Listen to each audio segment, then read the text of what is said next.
in spreading Krishna consciousness in 1965 to people who knew nothing about Krishna and who externally were totally unqualified to know or understand. And by lifestyle and behavior were not even by Vedic civilization considered human beings. And those people became gurus and spread the movement all over the world. Have you ever wondered how that was possible? Well, you want to know the answer? Hare Krishna, Krishna Krishna, Hare Hare, Hare Rama, Rama Rama, Hare Hare. If the holy name is taken without offense, that is possible. And that, I think that is one of the most vivid proofs of the power of the holy name. Because that's what the holy name did. It took people from the lowest position, put them into the highest position, and empowered them to spread Krishna consciousness, even when they hadn't even been practicing Krishna consciousness for a year. They were going around the world and teaching others and making others devotees. Is that amazing? That's testimony to the power of the holy name. Of course, it's testimony to Srila Prabhupada's power. No doubt. Not any ordinary person could do it. But do you think the Krishna consciousness movement could have spread around the world like that without the holy name? If we had everything else, but we had no Hare Krishna mantra, then imagine what ISKCON would be like. Imagine what your life would be like. Imagine what the world would be like. But then I think by understanding that, it becomes more clear what the holy name is and what it does. Because if you just take that out of the Hare Krishna movement, you'd have a much different movement. And we would not have been able to do what we did. We would not have been able to purify the people we purified. Now, in your case, most of you, or many of you, came to America not as devotees, and you became devotees or learned or took Krishna consciousness up seriously when you came to America. So that's also a very interesting phenomenon, because that is the story of many, maybe not all of you, but many people who came to America from India to go to school or to get a job, came here and they weren't devotees and they became devotees here. So that's another amazing phenomenon. You had all this facility opportunity in India, and here you came and you got the Maha Mantra and your life changed. And you got the association devotees. So sometimes in our own chanting, we may not feel the potency. Like, I don't see the potency. I'm not advancing. I'm not getting a taste, etc. But just look at what the holy name has done. Look at the transformation that is made in so many people's lives. And there you can see right in front of your eyes. This is the power of the holy name. There's an example. It's a beautiful example. You take two circles, one smaller circle and one larger circle. So the smaller circle, which is in the larger circle, doesn't go as low and it doesn't go as high. And the larger circle goes lower and it goes higher. The smaller circle is compared to the Gayatri mantra. And the larger circle is compared to the Maha mantra. The Gayatri mantra doesn't go as low because you have to be qualified before you get it. And it doesn't go as high. The Maha mantra goes down to the lowest person and takes them all the way up to Vrindavan in executing bhakti in the mood of the gopis. And so now, one of the most mind-boggling and magnanimous things that's ever happened in the universe is that holy name, which takes you to a higher position than all spiritualists in the world ever achieve outside of a few rare souls. It's taken you all the way into the Leela of Radha and Krishna to become part of that Leela and to understand that Leela in its most intimate way in the groves of Vrindavan. That understanding was given by Lord Chaitanya, and it was given to who? To the bottom. So it went down to the bottom, to the people totally unqualified, as I said, by Vedic definition, wouldn't even be wouldn't even be considered, you say, oh, maybe they're Shudras. No, Shudras is considered a civilized human being within Varnashram. And most people who take up Krishna consciousness, or many of them, would not even be qualified to be called humans. There would be outside Varnashram.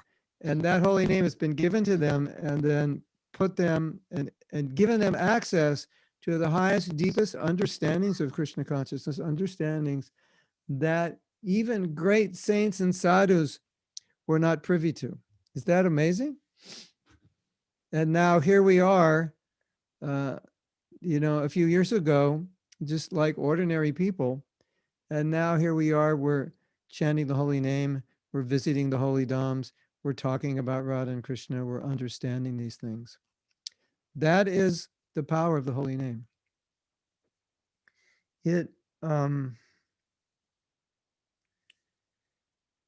That's why Lord Chaitanya in his Shishastakam said it's the life and soul of all transcendental knowledge. Within the holy name, there is an infinite number of realizations you can have that Krishna will give you, even though you may feel unqualified, or you may not feel like you're very Krishna conscious. There's an infinite number of realizations that come from properly chanting. And sometimes, I don't know if you have this experience, but sometimes you'll talk to a very young devotee and they're chanting and they're enthusiastic and they'll share their realizations, and they have amazing realizations, and they're very young in Krishna consciousness. That's coming by the mercy of the holy name. They're getting these realizations. Shubha Vilas, is my voice breaking up, or is it okay? Or my video may be breaking up. Is the voice okay? It's 95% okay. In the middle, sometimes it's a little cracking. Bad internet connection. Let me see if there's anything I can do to reduce the resolution on the video. It might help. No, I don't have high definition on. Yeah, it's just that I have a webcam. It's 1080p and I'm 50 yards from the router. Anyway, that was my introduction. Just some things I was feeling.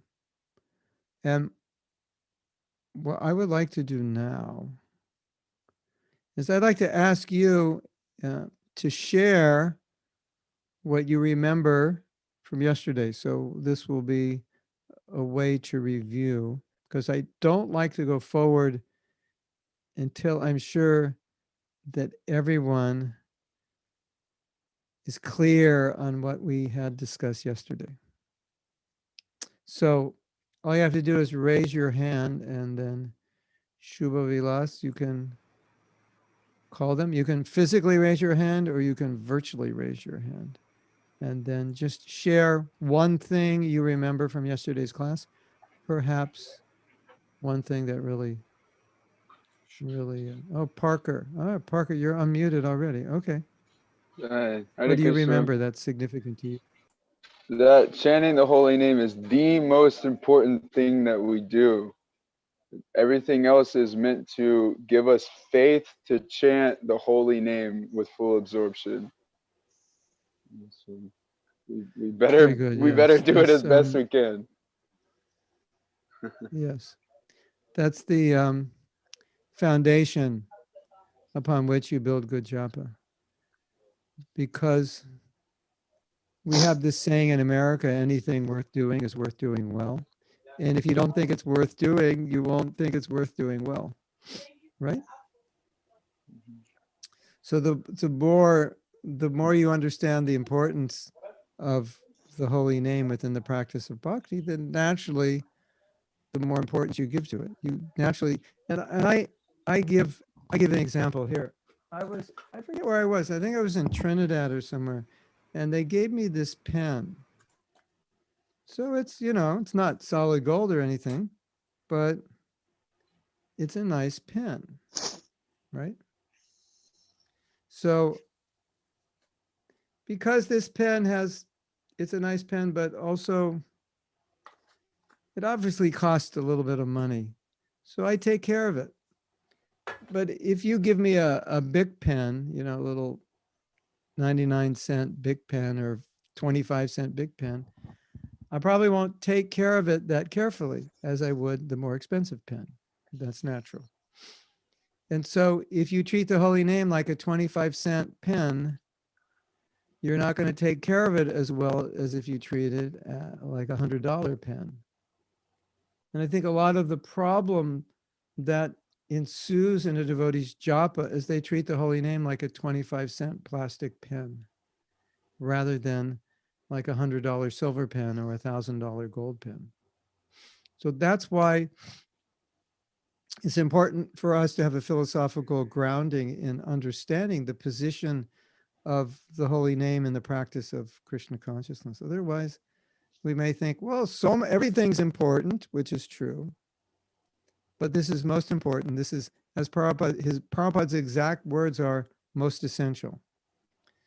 Chanting 16 rounds is most essential.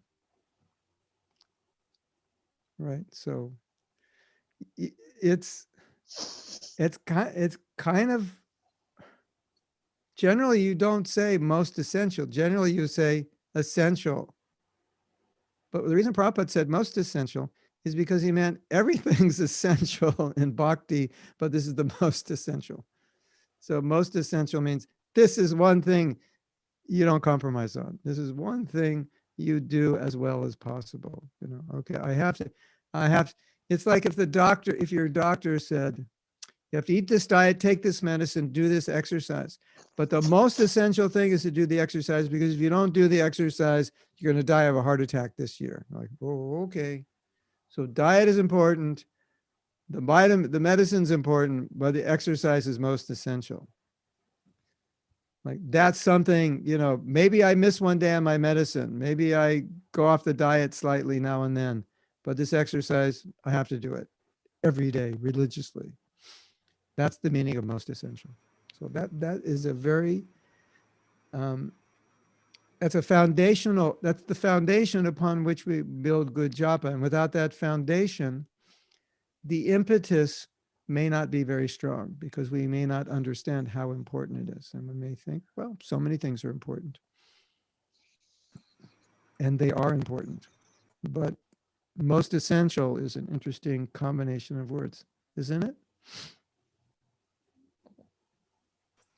Okay, so I hope that caught your attention, most essential. If you can remember those two words, most essential. Chanting your rounds is most essential. Okay, you have to get up early, you have to read, you worship the deities, associate with devotees, do Sankirtan, spread Krishna consciousness. But most essential, 16 rounds. That means you might minimize, limit something else, but this is where you cannot adjust. The other thing is, when we say most essential, the one problem that devotees have is they think, well, okay, I'm going to chant 16 rounds every day. I'm not going to minimize it. But then while they're chanting, they're not making it most essential. So you have two things. I can say, okay, this is the most essential thing. It's the first thing I do. When I get up, I bathe, and then I chant. So therefore, I'm making it most essential. And then while you're chanting, you're doing something else. So it's no longer most essential. What you're thinking of now becomes most essential. What your body is doing is not always most essential. It's where your heart is. That's what's most essential, right? So I'm making japa my priority. There I am early in the morning, Hare Krishna, and my mind is at the office. So japa is no longer most essential. My office is most essential, right?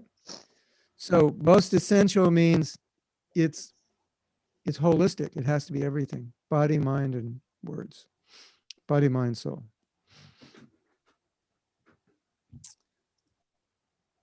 And so generally, when you make it most essential, then when you're chanting, it becomes the most important thing. So your mind doesn't get occupied with other things. When your mind gets occupied with other things, your japa is no longer most essential. Rabindra Prabhu used to say something like, give Krishna the courtesy of your attention. He said the seeds of attraction are planted within attention, and give Krishna the courtesy of your attention. It's just like if I'm talking to you out of courtesy, you give me your attention, and it's disrespectful. Or if you're talking to me, it's disrespectful of me not to give you my attention. So if we're not giving attention, it's no longer most essential. But we think, well, I'm chanting, so I'm doing it. No. Chanting in and of itself is not doing it. It's when you give your attention, then it's most essential, right? And if you're not giving your attention to something, it means that's not that important, at least not at that point in time, right? Ladies, if you're talking to your husband and he doesn't give he doesn't give his attention to you, you feel like you're not important for him, isn't it? Or vice versa. If you're talking to your wife and she's not giving you your attention, it makes you feel like you're not important. Like, she's on the phone, blah, blah, blah, blah, blah. And then you say, I have to talk to you. And she'll say, oh, later. No, it's really important. No, I'm talking to so-and-so. No, but this, I really need to talk. No, just wait. And you feel like, oh, the other person's more important than you, right? So you're chanting and you're, in your mind, you're somewhere else. So you're not giving your attention to Krishna. So part of our bhakti during japa is to give our attention to Krishna. And that attention comes when we imbibe this idea that chanting our rounds is most essential. Okay, thank you, Parker, for that. Who else would like to share Yes, what they Casey Mataji. remember? Or Hare Krishna. My name is Casey. I offer my humble obeisances. Yesterday, you spoke of how it's important to look at japa as forming a relationship and calling out the Lord's name with love and attention. Yes. So not a ritual, not a process, not a mechanical process, which we can easily fall into. I didn't mention this point, Casey, that when we do something every day, it becomes very easy to do it mechanically because the habit becomes embodied in every cell of our body. We can just do it, So like you this one devotee named Yadunath, he has a joke. He said, ever since I became a devotee, my left arm got stronger.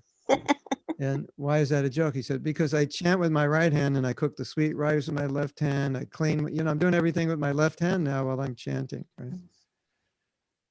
So it's like, yeah, I have this chanting down. I can chant and I can be doing my email. I can be doing so many things. So that's the problem. When we do something every day, we don't have to consciously do it. We can do it unconsciously. That's what a habit is. It's an unconscious competence. And the danger of unconscious competence is we become unconscious of what we're doing. And we don't want to become unconscious of our japa. So when it becomes mechanical, we become unconscious, and we're doing it every day. So it's just very easy. And the mantra is rolling off our lips. And we may be in a totally different world. And that's the meaning of mechanical japa. It's mindless and robotic. So that's something we have to be conscious of. It can be quite easy to be mindless and robotic. And I'm sure you've all experienced it.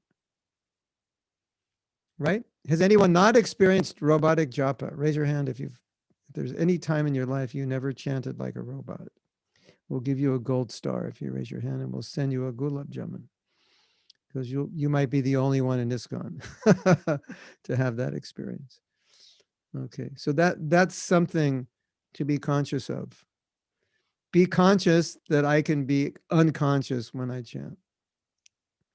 Thank you, Casey. Where are you? Where do you live? Baja California? Or is that Baja? You have to unmute to answer. Uh, Yes, you're Where do you unmute live? now. Please speak. I'm in St. Pete Beach, Florida. That's Baja. That's Baja.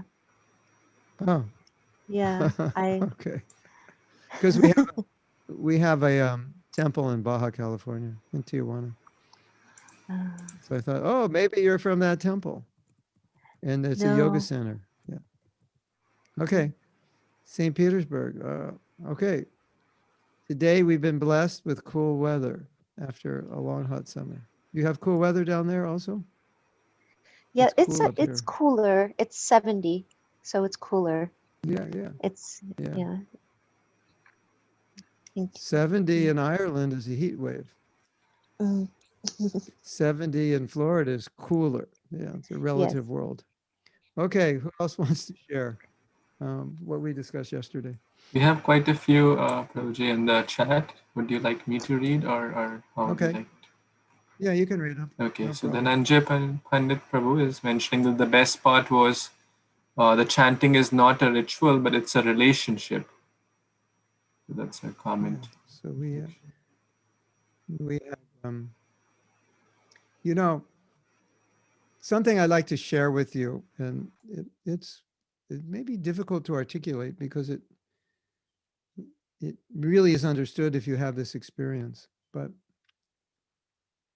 there's an intimacy that with Kṛṣṇa that is accessible in a very special way through japa. And I know a lot of devotees have an easier time with kirtan than they have with japa, but think of japa this way. Kirtan is social. You're with a lot of people. But japa, it's just you and Kṛṣṇa alone. Even though there's other people, it's a one-on-one personal relationship. And there's so much potentially that you can get from japa. There's so much potentially that happens during japa. So many realizations, as we were saying, and so much sweetness, so much connection with Kṛṣṇa, so much experience of the sweetness of Kṛṣṇa consciousness. And I just kind of want to entice you with this statement that there's a lot more awaiting you, a lot more sweetness awaiting you, a lot more transcendental bliss awaiting you. If you take your japa, if you take the holy name properly, it will open up a whole universe that you didn't even know existed. And for those who enter that universe, their japa is the most amazing experience. It is the highlight of their day. It is something they look forward to. It is one of the deepest experiences they have. And I just want to kind of be like an advertisement right now for the holy name to entice you to extract all the benefits that lie just beneath the surface of Namaparad. There's so much that lies within the holy name that the holy name is willing to give you if you know how to properly access the code, so to speak, break the code of the holy name, so to speak. And every time we chant, we can think there's so much I can access now. And if I don't chant properly, I can say, fie on myself. I can condemn myself. You could have gone so much more deeply. You could have had so many more realizations. You could have experienced so much more transcendental inspiration and ecstasy. But you didn't give your attention properly, and you didn't get what you could get. Maybe tomorrow we can go deeper. And then as you try and you go deeper, you'll start experiencing a sweetness, a taste. And you'll realize there's so many rounds I chanted. I blocked myself from this because I wasn't chanting properly. I didn't understand this connection between myself and Kṛṣṇa that's there in the holy name, the deep connection. Then as you start to taste it, you just want to chant better, go more deeper, and it'll transform your spiritual life in many, many ways. And then what happens is the material world just, it no longer really becomes a problem for you, because now you're experiencing the holy name in such a profound way, in such a relishable way, that nothing's going to compare with that. And that becomes like the highlight of your day, but not only that, the highlight of your life. That becomes your lifeline in Krishna consciousness. And then when that is strong, you remain strong. And although this is funny to say, but if you can chant that way, you won't have any trouble with Maya. In fact, if you chant that way, you'll kind of forget that Maya even exists. Wouldn't that be nice? Prabhu, how you doing? Is Maya bothering you? Maya, who's Maya? Oh yeah, Maya. I forgot. Yeah. Maya. Oh yeah, I haven't seen her in years. Yeah, I thought she died or something. I don't know. Maya dies in the wake of your pure chanting. You'll actually feel that way. Wouldn't that be nice? How are you doing? Is Maya bothering you? I don't know. I haven't seen her in years. I don't know. I thought she went somewhere else. She doesn't visit me anymore. That's possible. Okay. If you could achieve that level, that would be good, right? Yes? Yes. Okay. Okay. Shubha. So we have Shubha Vilas. about 15 more comments in the chat. Okay. Good. We need to review all this. It's important. Sudhir Prabhu from Tampa is mentioning that chanting is holy name is the only lifeline. And pure chanting is the essence of Krishna conscious philosophy. Yes, that's an important point. And I always found it an interesting statement. Chanting is the essence of our philosophy. You know, because chanting sounds like a practice, not a philosophy, right? So to say it's the essence of our philosophy means that when you study the Shastra, the essence, it ultimately boils down. What's the essence? What's the essence of your philosophy? Chant Hare Krishna. That's the essence. Because that will do everything. And when you purely chant, you'll know everything. You'll have everything. Okay, next one. Next is from Amsulas Prabhu from Memphis, Tennessee. He's mentioning that focusing on quality of chanting is the most important. And what's the most important thing is our intention or attitude towards improving our japa. Yeah, and the easiest way to understand this idea of intention is, as we said, that in Bhagavad Gita, Patra Pushpam Palam Toyam, when Krishna is saying, basically saying, it's not what you offer me, it's with the mood in which it is offered. That's what's important. So why would it be any different with the holy name? And I think that where we run into a problem is we think, well, the holy name's a pure sound vibration. So if I just chant the holy name, the pure sound vibration will work. But that's not the whole picture, because the intention with which we chant is the determining factor as to the quality of the japa. And the quality of the japa affects the purity that we receive from chanting. So if chanting were something material, it's just like an acid. You put an acid on something and it will have an effect. And no matter what we're all thinking, oh, I don't believe this acid is going to do anything. Well, whether you believe it or not, it will. I don't believe this fire is going to burn the paper. No, fire burns paper. But with the holy name, because the holy name is a person, the way you approach it affects the way it approaches you. You're going to approach a fire any way you want, but it's going to burn. But how you approach Krishna, he reciprocates. So if we think the holy name is a ritual, we depersonalize the holy name. It's just, if you think the holy name is a process, you depersonalize the holy name, which is a person, which is Krishna, into oh, Krishna, you're just a process. No, the holy name's a person. And therefore, as we know with any person, it's not always what you do, but it's your attitude with which you do it. Right? Let's say you give me a present. but I know your attitude is you're going to ask me for some favor. That's why you're giving me the. Why'd you cook me this? He never cooks me anything. Now he baked me a cake, and I'm thinking he's going to ask me for something. Yesterday I just inherited $10 million from my great grandfather, and the next day somebody bakes me a cake. This is strange. I think they're going to ask something. So cake is very nice, but the intention with the cake is baked is really the issue. So don't think that if I just chant, it will work, but it has to be chanted in the proper mood because it's a relationship. And relationships don't work if the mood isn't there. And there's a story that illustrates this. Sometimes we would be criticized because we wouldn't pronounce Sanskrit properly.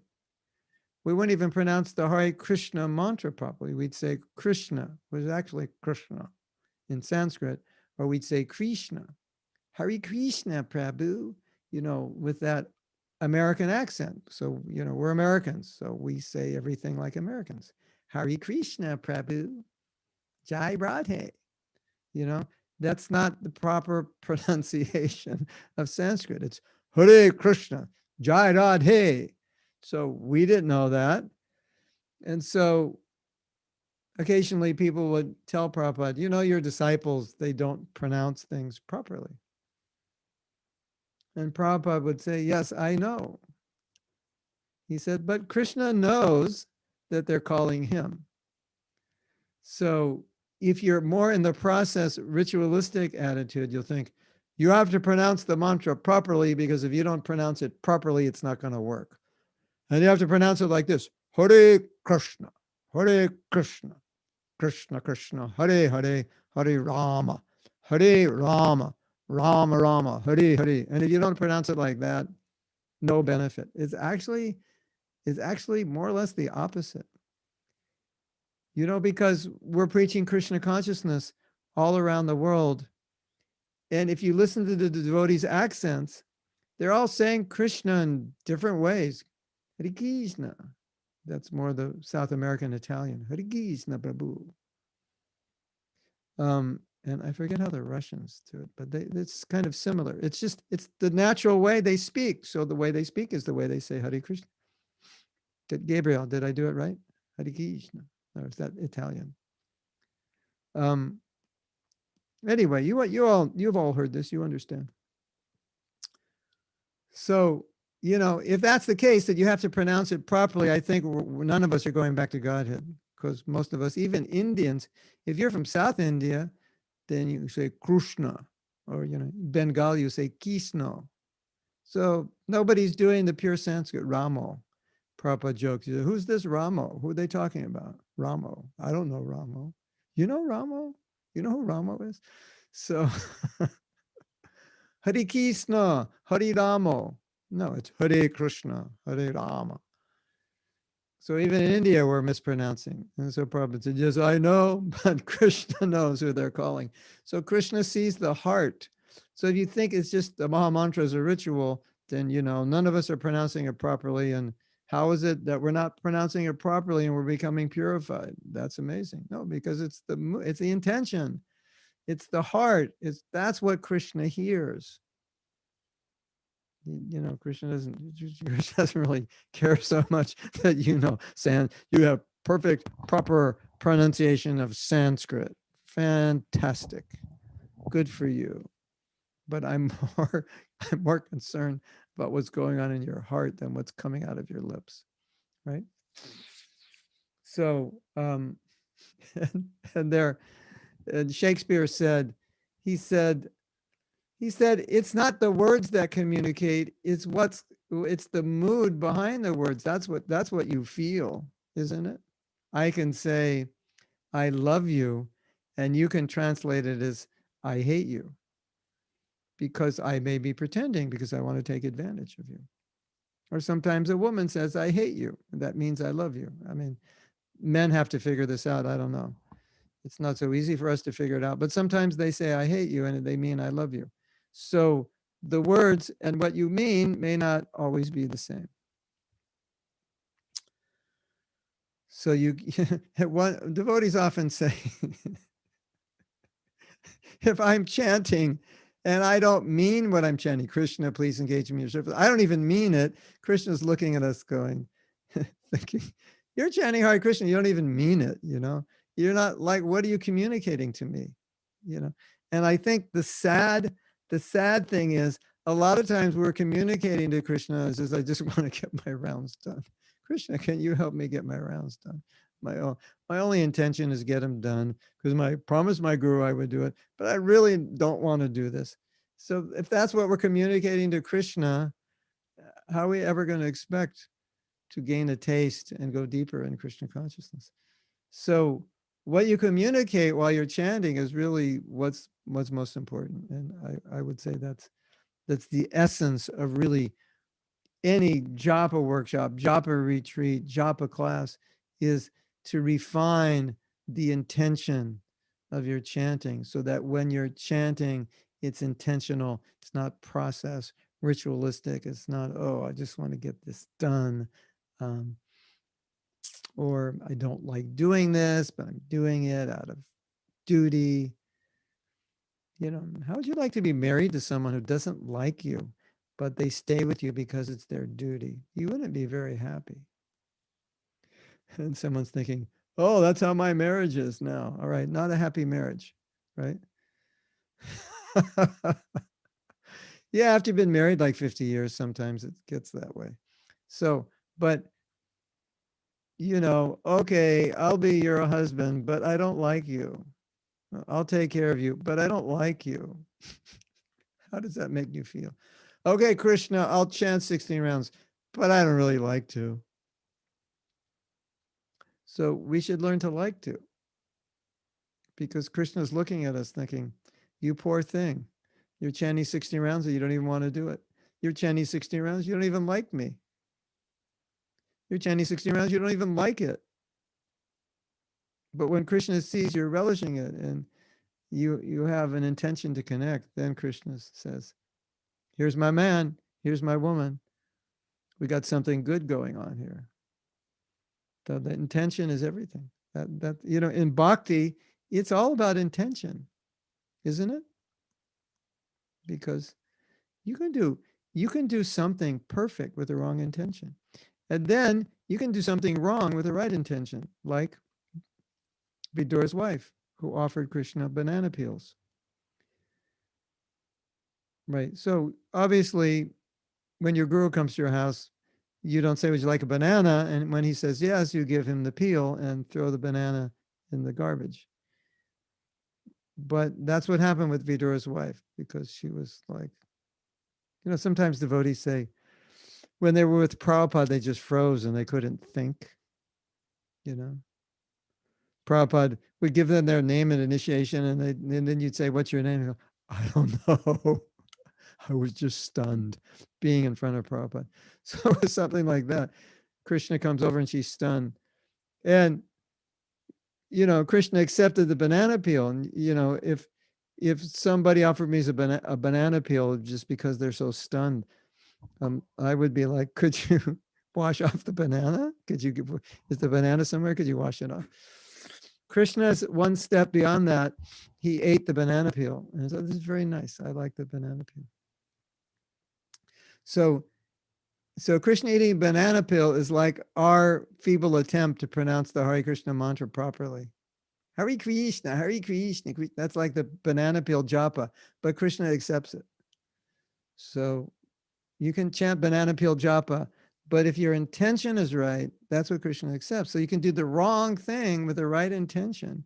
Krishna accepts it. You can do the right thing. I'm a pujari. I do puja this way, and I walk off the altar. I think I'm the best person in the universe. I did the right thing with the wrong intention, right? Better make a mistake and have the right intention.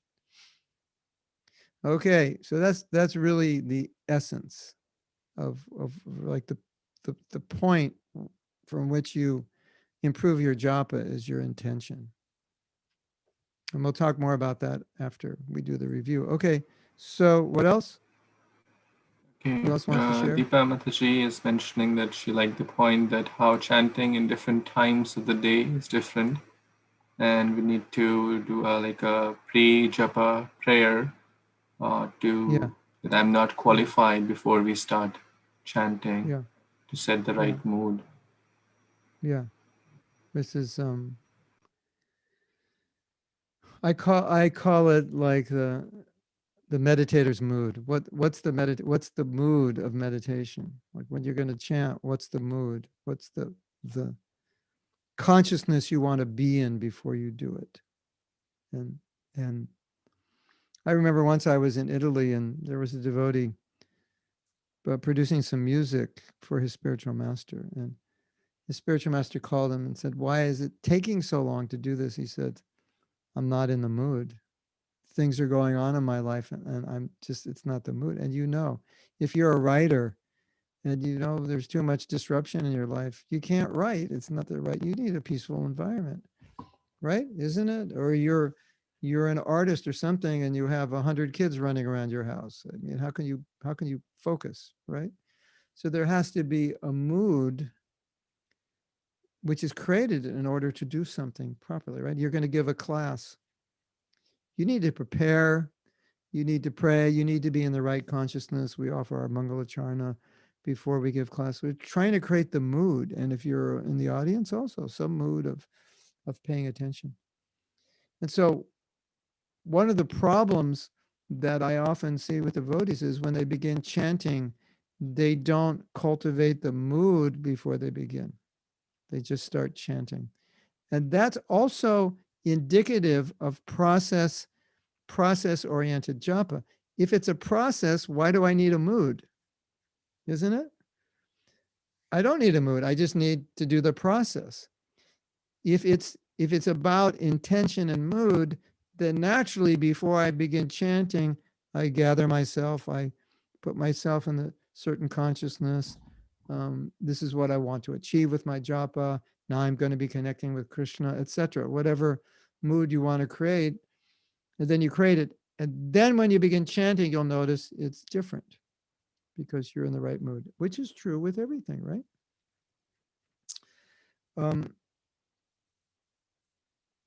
An example, I think, that men can understand. When you come back from work, you may have so many things on your mind, but when you come in the house, there's your wife, there's your children, your mood your mind can't be at work anymore. It has to shift. Now it's family mood, right? Then you go to work, and then it has to switch from family mood to work mood, right? Otherwise, if you're in family mood at work or in your work mood with your family, it doesn't work, right? So it's something like that. Everything requires a mood, a shift. And then when you're in the mood, you can do it better. Okay, what else?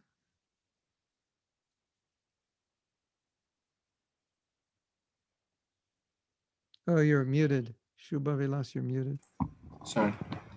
So Hani Arora is mentioning that chanting with the mood to please Kṛṣṇa. Some of them are like paraphrased, which we covered. Yeah, okay. So one of the offenses, although it's not listed exactly in these words, but to chant to get something material, that's an offense to the holy name. Like, I'll chant, Kṛṣṇa, please give me this job that I applied for yesterday. Or, Kṛṣṇa, please give me good grades. Give me good grades on my test. I think this devotee is thinking, we normally do kirtans. Let me just send him a message. Normally do kirtans at this time.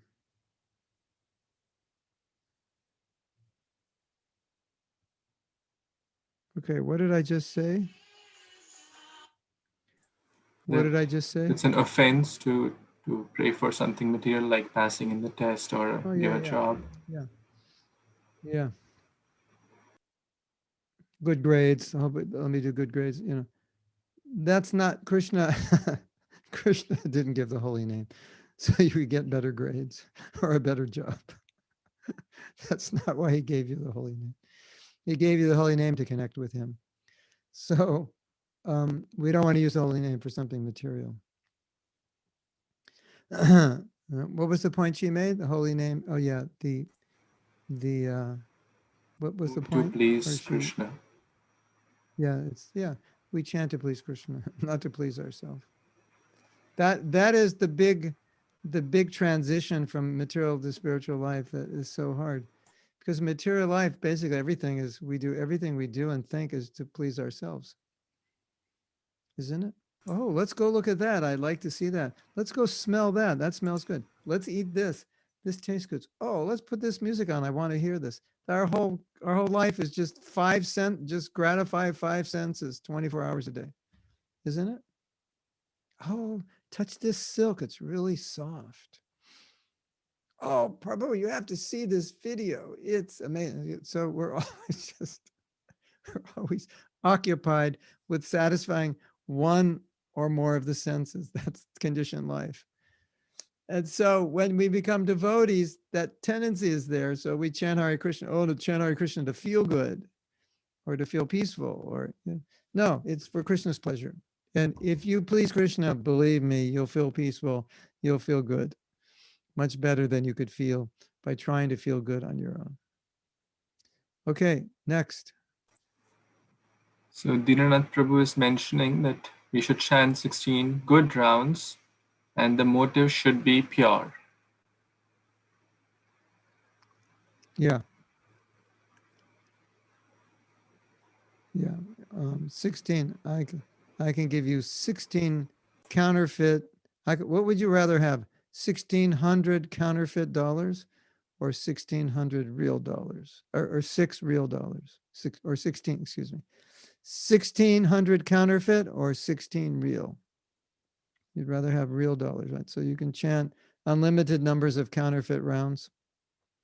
Not really valuable, but chant. You know,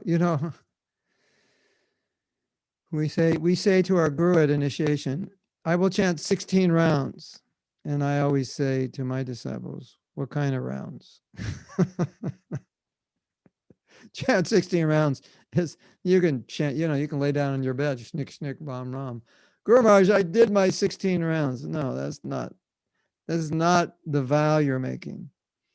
You're vowing to chant 16 good rounds. So that's important. When you say, when you think I have to chant my rounds, think I have to chant 16 good rounds, not just get them done somehow or other. So I can, I often say, when you get initiated, you get your ticket back to Godhead, and you keep that ticket validated every day with 16 rounds. So some of us think, well, somehow or other, I just have to chant 16 rounds to keep this ticket validated. But 16 bad rounds doesn't validate your ticket. So don't make that mistake. Thank you. Thank you. Next He's also one. mentioning that everything is okay if it helps our japa and nothing is okay if it does not help our japa. Yeah. That's an expansion on no hard and fast rule. Because so many questions come up. Is this good? Is it okay to chant japa this way, that way? And a lot of those questions can be answered just by asking, is that going to help you become more absorbed? Is that going to help you become more prayerful, more relationship oriented? And if the answer is yes, then generally that will be the right thing. Okay, next. Vaswati Sarchar Mataji is mentioning that we chant the holy name to please Kṛṣṇa and build a personal relationship with Kṛṣṇa. Yes, we've discussed that. Vrindavan Mataji is mentioning that bad japa should not become a habit, so it's important to remain alert. Yeah. This is a real problem, because the reality, for good or for bad, is that what we do every day becomes a habit. It's just you can't avoid it. That's how habits are developed. You do something, you do the same thing repeatedly, day in and day out, and then it becomes a habit, which is good news if we develop good habits, and bad news if we develop bad habits. And many of us inadvertently have developed bad japa habits. So that just becomes the way we chant. And sometimes when the problem becomes severe, we may even think, I don't even know how to chant good japa. I don't even think I can chant good japa, because the bad japa habit has become so deeply ingrained that we don't know how to chant well. In that situation, as with breaking any habit, it's going to require effort, especially in the beginning, more effort. As the habit is broken by replacing the bad habit with good habits, then one fine day, you will realize that you have now become habituated to chanting good japa. Wouldn't that be nice? Wouldn't it be nice that you have a habit that it's impossible to chant bad japa? Because you've developed the right mood and the right japa habits, that it's virtually impossible not to chant good rounds. Well, that's possible. And that's my hope by having these workshops and seminars, that you will refine your japa and regularly practice these good habits so that they eventually become the natural way that you chant. Wouldn't that be good? I mean, could you imagine how nice that would be? Like even if you tried to chant bad japa, you couldn't. Prabhu, could you chant? Can you chant bad japa? No, I don't know how. Well, just try. I don't know how. That's like, ask Beethoven, can you write a bad song? I don't know how to write a bad song. Shakespeare, can you write a paragraph that's just like really bad? I don't know how to do that. Prabhu, can you chant a bad round? I don't know how to do that. Wouldn't that be nice? Yes? So that's possible, but you have to practice, and then you'll have the habit. Okay, next one. Next one is more like a question. So Puna Mataji is asking, chanting the Mahamantra without beads is considered chanting, or is it a form of kirtan? No, it can be considered japa, but Prabhupada said 16 on the beads, unlimited off the beads.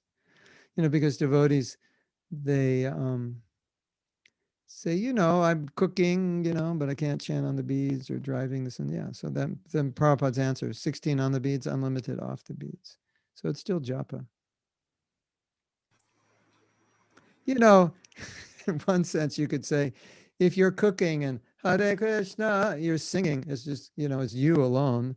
It's considered kirtan because kirtan is loud. But then loud Hare Krishna, that's also can be considered kirtan as well. So japa is generally softly Hare Krishna, like that. But it's all good. But just do your prescribed number on your beads, then you're good. That's the principle. Okay? Thank you. Next one is from Kashish Mataji. She's mentioning Hare Krishna, chant and chant, only to please Krishna, for sure. So it's more like the attitude to please Krishna. Yeah, yes. And Dhiranath Prabhu mentioned a few comments. Move on to Kasturi Manjari Mataji is mentioning that I may have impure desires, but whatever Srila Prabhupada says, I will do it. That is purity. Yes. And praying, you can, but there's two things. One is having the pure desire, and one is praying for the pure desire. So we should chant with a pure desire, and we should chant with a prayer to be able to chant with a pure desire. You can do both. Interesting, right? I'm chanting to Krishna with a prayer, oh holy name, give me the desire or the ability to chant purely. You can do that also. Okay, next. Next is more of a question. Umesh Prabhu is asking, when you chant the non-essential chanting, does that come under offensive chanting? Non-essential. Non-essential. Not sure. Oh, yeah. In a sense, yeah. There's different degrees of offenses, different degrees of namabhas, but you'll ultimately be able to know on the basis of your experience with the holy name. It's like how do I know I'm committing offenses? How do I know that I'm chanting properly? Well, Prabhupada, you've heard this example. It's so funny. He says, when you go to a restaurant, you don't have to ask the waiter if you're full. Excuse me, waiter, I have a question. Am I full? Have I eaten enough? You know, that's like, it doesn't happen. I hope it doesn't happen. But so in the same way, when you're chanting the holy name, you'll know if you're chanting offensively. You'll know if you're chanting with offense because you'll be able to experience the detachment, the inspiration, the satisfaction, the happiness that the holy name provides. And if there's a lack of that, then you know, okay, I'm not chanting as well as I should because I'm not experiencing the spiritual strength and inspiration and happiness that should be there from properly chanting. So that's one way to answer this question, to know, is my chanting offensive or not? How do you feel? Are you experiencing Kṛṣṇa in his name? Because Kṛṣṇa is absent in offensive chanting. Did you know that? This is a heavy statement. This statement could ruin your day, but I hope maybe it can inspire you. Kṛṣṇa is absent in offensive chanting. That's a statement of Bhaktisiddhanta Saraswati Thakur. Now, you've all read that Kṛṣṇa dances on your tongue when you chant the holy name. So that statement, I think, has been misunderstood, because if that's true, that means you could chant anyway and Kṛṣṇa is dancing on your tongue. And Srila Bhaktisiddhanta says Kṛṣṇa is absent in offensive chanting. And how do we know that's true? Because by offensive chanting, we make no spiritual progress. And if Kṛṣṇa were present in offensive chanting, how could we not make spiritual progress? So, have you ever chanted, you can raise your hand and answer this question. Have you ever chanted Japa and felt like Kṛṣṇa was not present? I asked the question wrong. I should ask it the other way. Yeah, anyway, we've all experienced that. That's, you finish your rounds and you tell yourself, I don't really feel any different than I did before I started chanting. That's because Kṛṣṇa, I thought Kṛṣṇa was there for the last 2 hours. I guess he wasn't. I guess I missed him. Okay, very good. You made an effort. You tried to chant your 16 rounds. That's good.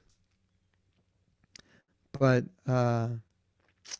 somehow I missed Kṛṣṇa during those 2 hours. He just didn't show up. I wasn't chanting properly. So there is some confusion about this. Maybe even this sounds controversial. But these are the words of Srila Bhaktisiddhanta. Kṛṣṇa is not present in offensive chanting. And it doesn't seem to make sense that Kṛṣṇa shows up on your tongue when you chant. Okay, shows up on your tongue when you chant without offenses. And I think that statement that Kṛṣṇa is dancing on your tongue when you're chanting has been the cause of many devotees not making the effort to chant properly, because they thought that Kṛṣṇa is just there. You just say Kṛṣṇa, he's there dancing on your tongue. Say, well, wait a minute, not just any kind of chanting. And so I think that's an important distinction to make. Does that help you? Because otherwise, if Kṛṣṇa is dancing on your tongue, any way I chant should be fine. But any way I chant is not fine. Okay, any other points? We can take questions for later at the end.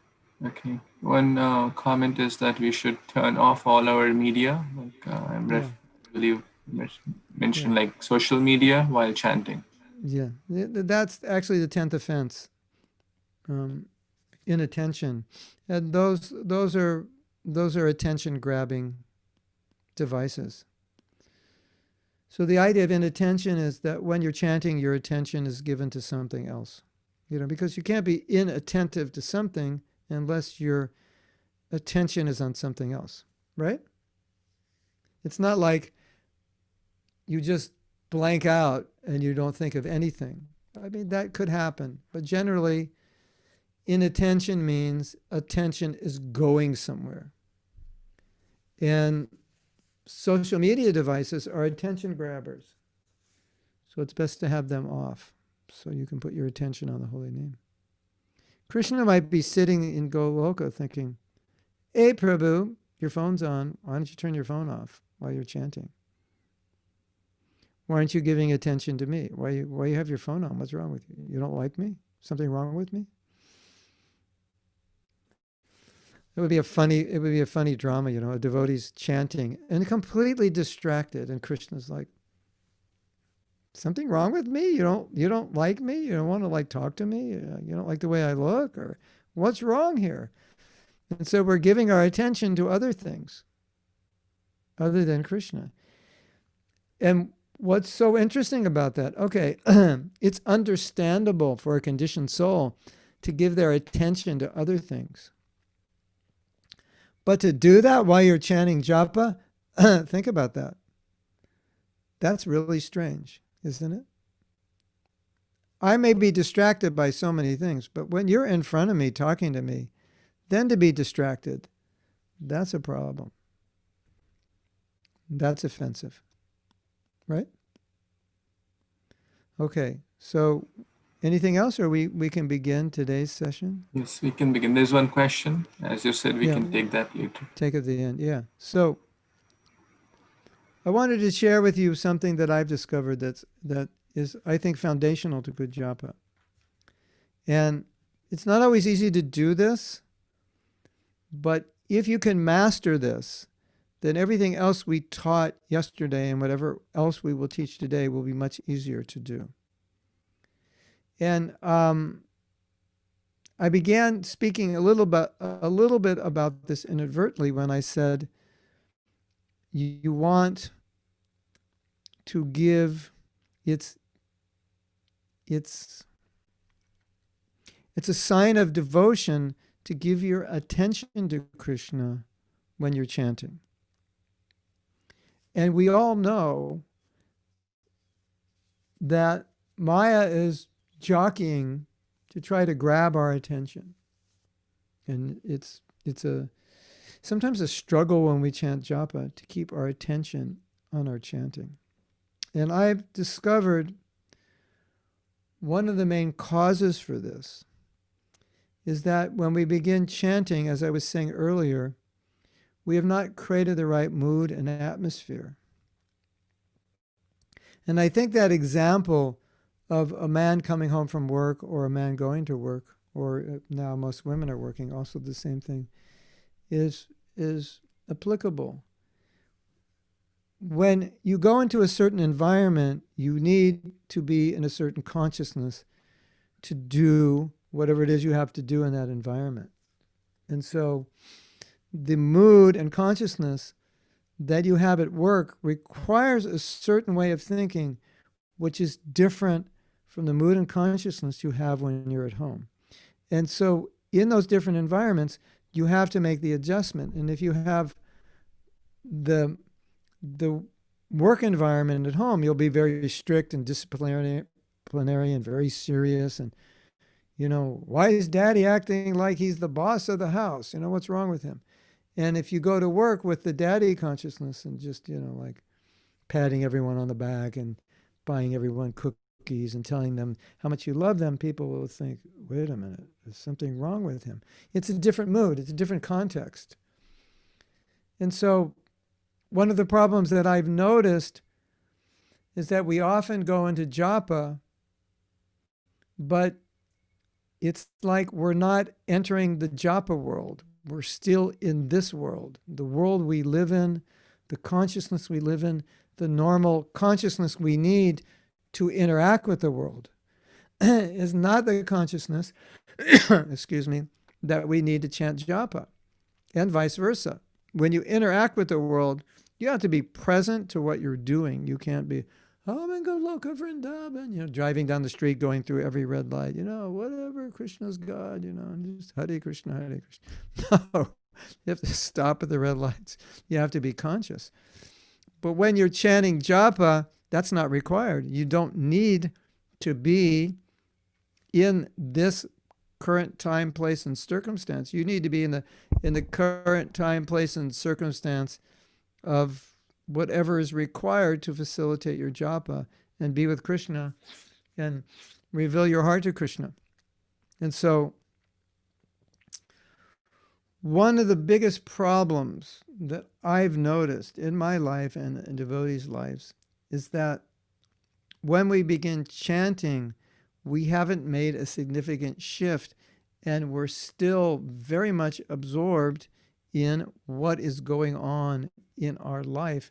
And so that's why when we're chanting japa, we're thinking so much about this and that and this and that, because the thinking of this and that is what we normally do. That's the normal consciousness. And so the problem is now I'm in normal consciousness, where I should be in the meditator's consciousness or the japa chanter's consciousness, but I'm in normal consciousness. And normal consciousness doesn't work for japa, just as japa consciousness doesn't work for the normal world. You can't function if you're off in Vaikuntha while you're trying to, do your banking, and how much do you have there? I don't know, it doesn't matter. Just, take some if you want it. It's all Krishna's mercy. No, you can't do that. You have to be practical, right? So in the same way with japa, you can't be grounded in this world and this consciousness, because chanting is a different consciousness. It's a different world, right? Just like, okay, let's give a mundane example. So you're a guy, you're out with the boys and you're like playing basketball and you're all sweaty and smelly and you have a date tonight. So now, when you come home, you have to get in like girl mode. Like, okay, if I was with the boys, I'd just go out and stay smelly and keep the same clothes, and we go out and do something stupid like guys do, right? But I'm going out with a girl, so I have to bathe and I have to put on nice clothes and cologne, and it's like girl consciousness. It's like you can't go boy consciousness and then go out with a girl, right? It has to shift. So we often chant japa in boy consciousness when we need girl consciousness. Or if you're a girl, you chant in girl consciousness, you need boy consciousness. So that's the problem. Now, the problem becomes worse when we start talking about, I have to control my mind when I chant japa, which is, of course, true. But how can you control your mind if from the very onset you haven't taken your mind off your life? How can you control that? The answer is you can't. Until you pull it off your life, it's not going to be controlled. So here's the problem. And I think this is a big problem, and I don't know if a lot of devotees notice this or realize this, but your mind is in the world, you begin chanting japa, and now you're trying to control your mind while your mind is still in the world, which is basically impossible because your mind is just going to be thinking like it normally thinks. And so now you're chanting japa and you're putting tremendous amounts of energy in trying to control your mind, which you can't control while it's still focused in this world. So you're putting all your energy, instead of praying to Krishna, instead of showing your intention to Krishna, which is the real mood of japa, you're putting energy in trying to control your mind, which you'll never control unless you take it out of the world and bring it into the japa world, where you don't have to control it, because now it's perfectly aligned with the mood of japa. So when Prabhupada said, you don't have to, it's not a question of the mind, it's just you have to hear and chant. It's like your mind has to be in this proper consciousness, and then automatically your mind is there with the holy name. But if you begin chanting and you just find your mind is wandering everywhere, where is it going? You're just thinking about, I have to do this and I have to do that. And how am I going to do this? And how am I going to do that? And what happens when I do this and that? And what if it doesn't work? And you're 16 rounds of just worries, because a lot of us just worry. That's our nature. I don't know if any of you are what we call worry warts, but some of you are worry warts. And I bet if you're a worry wart, when you chant japa, you go through your list of things you worry, and then you just go over the list like, over and over again while you chant japa. What a waste of japa, isn't it? To go over your worry wart list, right? And then while you're doing that, you're trying to control your mind. And how can you control it if that's where you put your mind? It's like sending an alcoholic to the bar and saying, control your mind. Just don't go to the bar, go to church. Then you'll have no problem. But, if you're alcoholic in the bar, that's a tough place to control your mind. So now all your energy is, don't drink, I can't drink, don't taste it. Why do you want to put all your energy into fighting your alcoholism? Well, if you just go to the church, you don't have to fight it because nobody's drinking. God is there, everything's fine. So it's a little bit like that. It's like we're alcoholics trying to chant japa in the pub. We want to chant in the church. We want to have the right mood. And so what is so sad about this is we're putting so much energy into controlling our mind when we have a mindset where it can't be controlled until we change the mindset. Get out of the pub. Then you don't have to struggle anymore. You don't have to put all your energy into trying to control your desire to drink. Just go to church. It's fine. So once you go to church, now your mind is there. So there is a mindset. There is a mindset that we need to develop before we chant. And my personal experience is, if you just do this, it's kind of automatic that your japa is good. And if you don't do it, it's kind of automatic that your japa is not that good. I can't say it's going to be bad, but what I would say is that if you don't have the right mindset, you're just chanting and chanting and chanting to develop that mindset. And once you get the mindset, that's when your rounds get better. But why waste 8 rounds trying to get that mindset when you can start with that mindset? So what is the mindset that I'm talking about? It's not even, in a sense, it's not even a mindset. It's preliminary to the mindset. It's doing what you need to do so the mind automatically sets itself in the right way. Hit these switches and then the mind's in the right place. So when we're chanting, we, in the ideal sense, the perfect, if you were chanting purely, you would be seeing Kṛṣṇa Lila. Did you know that? You would be chanting Hare Krishna, Hare Krishna. Oh, there's Radha and Krishna and the groves of Vrindavan, Krishna, Krishna, Hare. And Prabhupada said, you sometimes see a devotee when they're chanting, they're laughing. And you think, oh, he's laughing at me. He thinks I'm stupid. No, they're seeing Kṛṣṇa Lila. That's why they're laughing. And then sometimes you see devotees chanting and then they're crying because Krishna has just left and now they're feeling separation and they're crying. That's what's good. They're in the Lila, right? So now, when you chant japa, whose Lila are you in? Gabriella, are you in Gabriella Lila or Kṛṣṇa Lila? Ekant, are you in Ekant Lila or Kṛṣṇa Lila? Dinanath, are you in Dinanath Lila? Dinanath and Manjari Lila, or are you in Radha and Krishna Lila? Whose Lila are you in?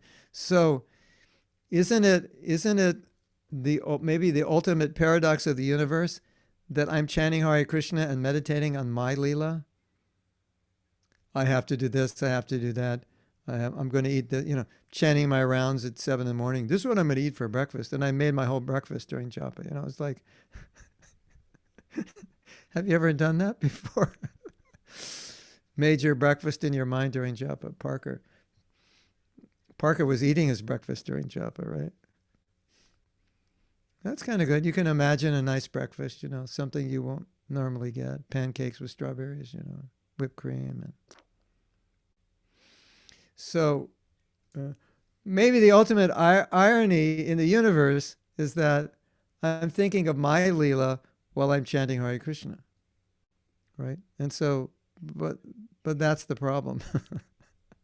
So in order to be with Krishna, practically and figuratively, I have to leave. I have to go. Okay, Krishna's coming over. Okay, let's get the house ready for him and let's wind down, and Krishna's coming over and we can just like be with him. And so that's kind of what you have to do. It's like you have to wind your life down when you chant Japa. Okay, now we're chanting Japa. So now we need to, well, let me do the sound effects of what should happen before you chant Japa. Your mind is going, this could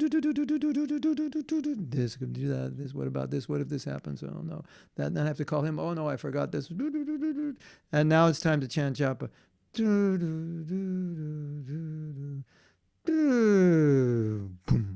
That's what has to happen. And now, as soon as it goes boom, knock, knock, Krishna's come to the door, you're ready for him. But if Krishna comes over and it's that he's sitting down, he's talking to you, and you're like, I have to do this, I have to do that, I have to go here, I have to go there. And it's like, doesn't work, right? So if you just can get to everything becomes easy after that, because now there's nothing going on inside, and now you can be absorbed in chanting, and you will automatically be absorbed in chanting. That's my experience if you do that. And if you don't do that, you'll be fighting your mind because you haven't turned your mind off.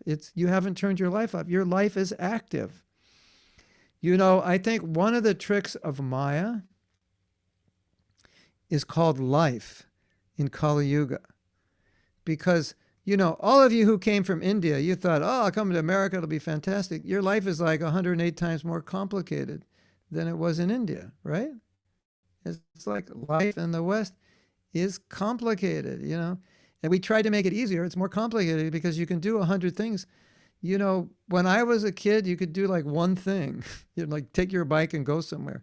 Now you can do like 100 things every second. So it makes it complicated. It's supposed to make it easier. It's much more complicated, right? So we all have so much going on in our lives that, you know, 50 years ago, people couldn't do because they didn't have the facility to do that. It's just their lives were quite much simpler. I wouldn't say simple, but simpler.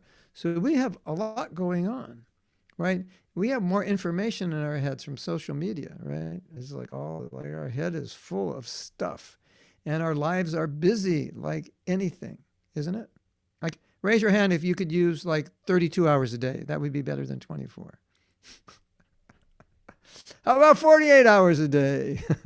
Yeah, I think 48 would be good. You know, if we had like, you know, 14, if I had 14 days a week, yeah, if that was a week, I could probably, you know, catch up, right? So there's so much going on. And if you're going to chant japa, you have to somehow or other, you have to figure out how you can turn all that off. You can just get the,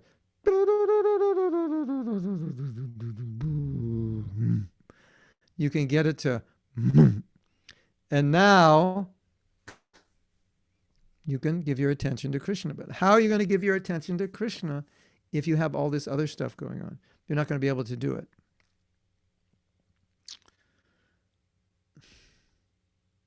But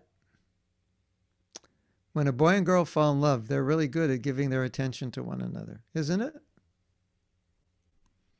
So it's not that you can't do it. You definitely can do it. It's not that the mind can't switch, right? That boy plays basketball, comes home, takes a shower, puts on his cologne, his nice clothes, looking good, combs his hair, you know, puts on his earrings, short shirt, shows his muscles. He's ready, you know. He knows he's shifting into another mode. We can do that. We know how to shift. So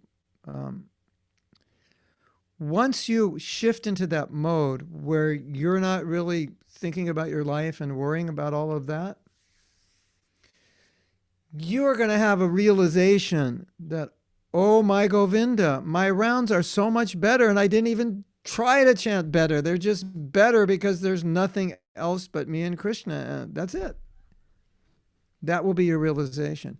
And all that mental energy that was going to control my mind, I got to control my mind, my mind's going here and there.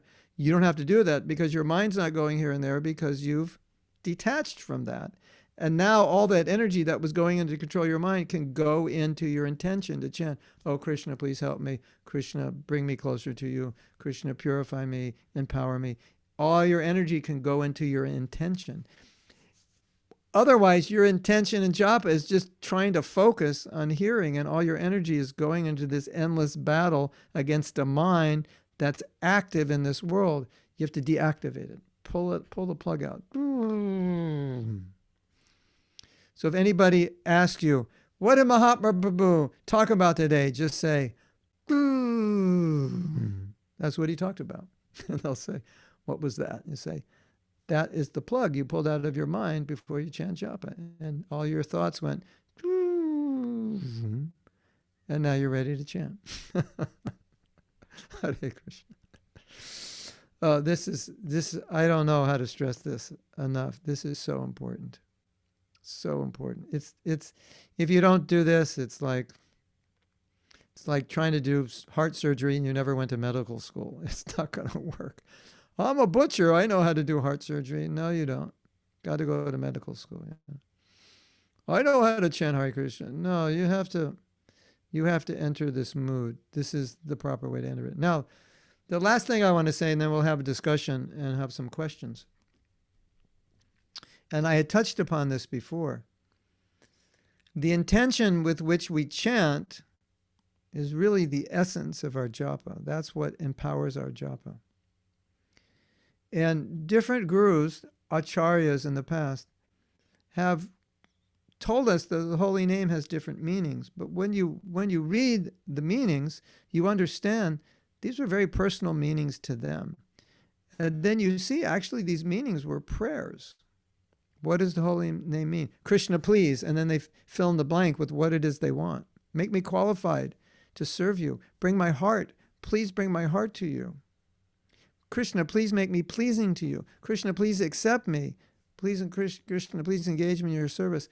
All the meanings given to the mantra were prayers. Isn't that interesting? So, what does the Maha Mantra mean? Kṛṣṇa, let me serve you. Kṛṣṇa, accept me. Kṛṣṇa, let me become a pure devotee. What? I want to offer something to you, and I would like you to do this today or tomorrow, or maybe if there's time we can do it. Think of something that you really need help with, like something that's really, it's really difficult for you to overcome on your own, or something difficult for you to achieve. It doesn't have to be that I need help overcoming a problem. It could be I need help achieving something that's difficult, which is kind of like overcoming a problem, but in a different way. Think of something, say, that you really need help with in either achieving or help with in overcoming. And just right now, think of it.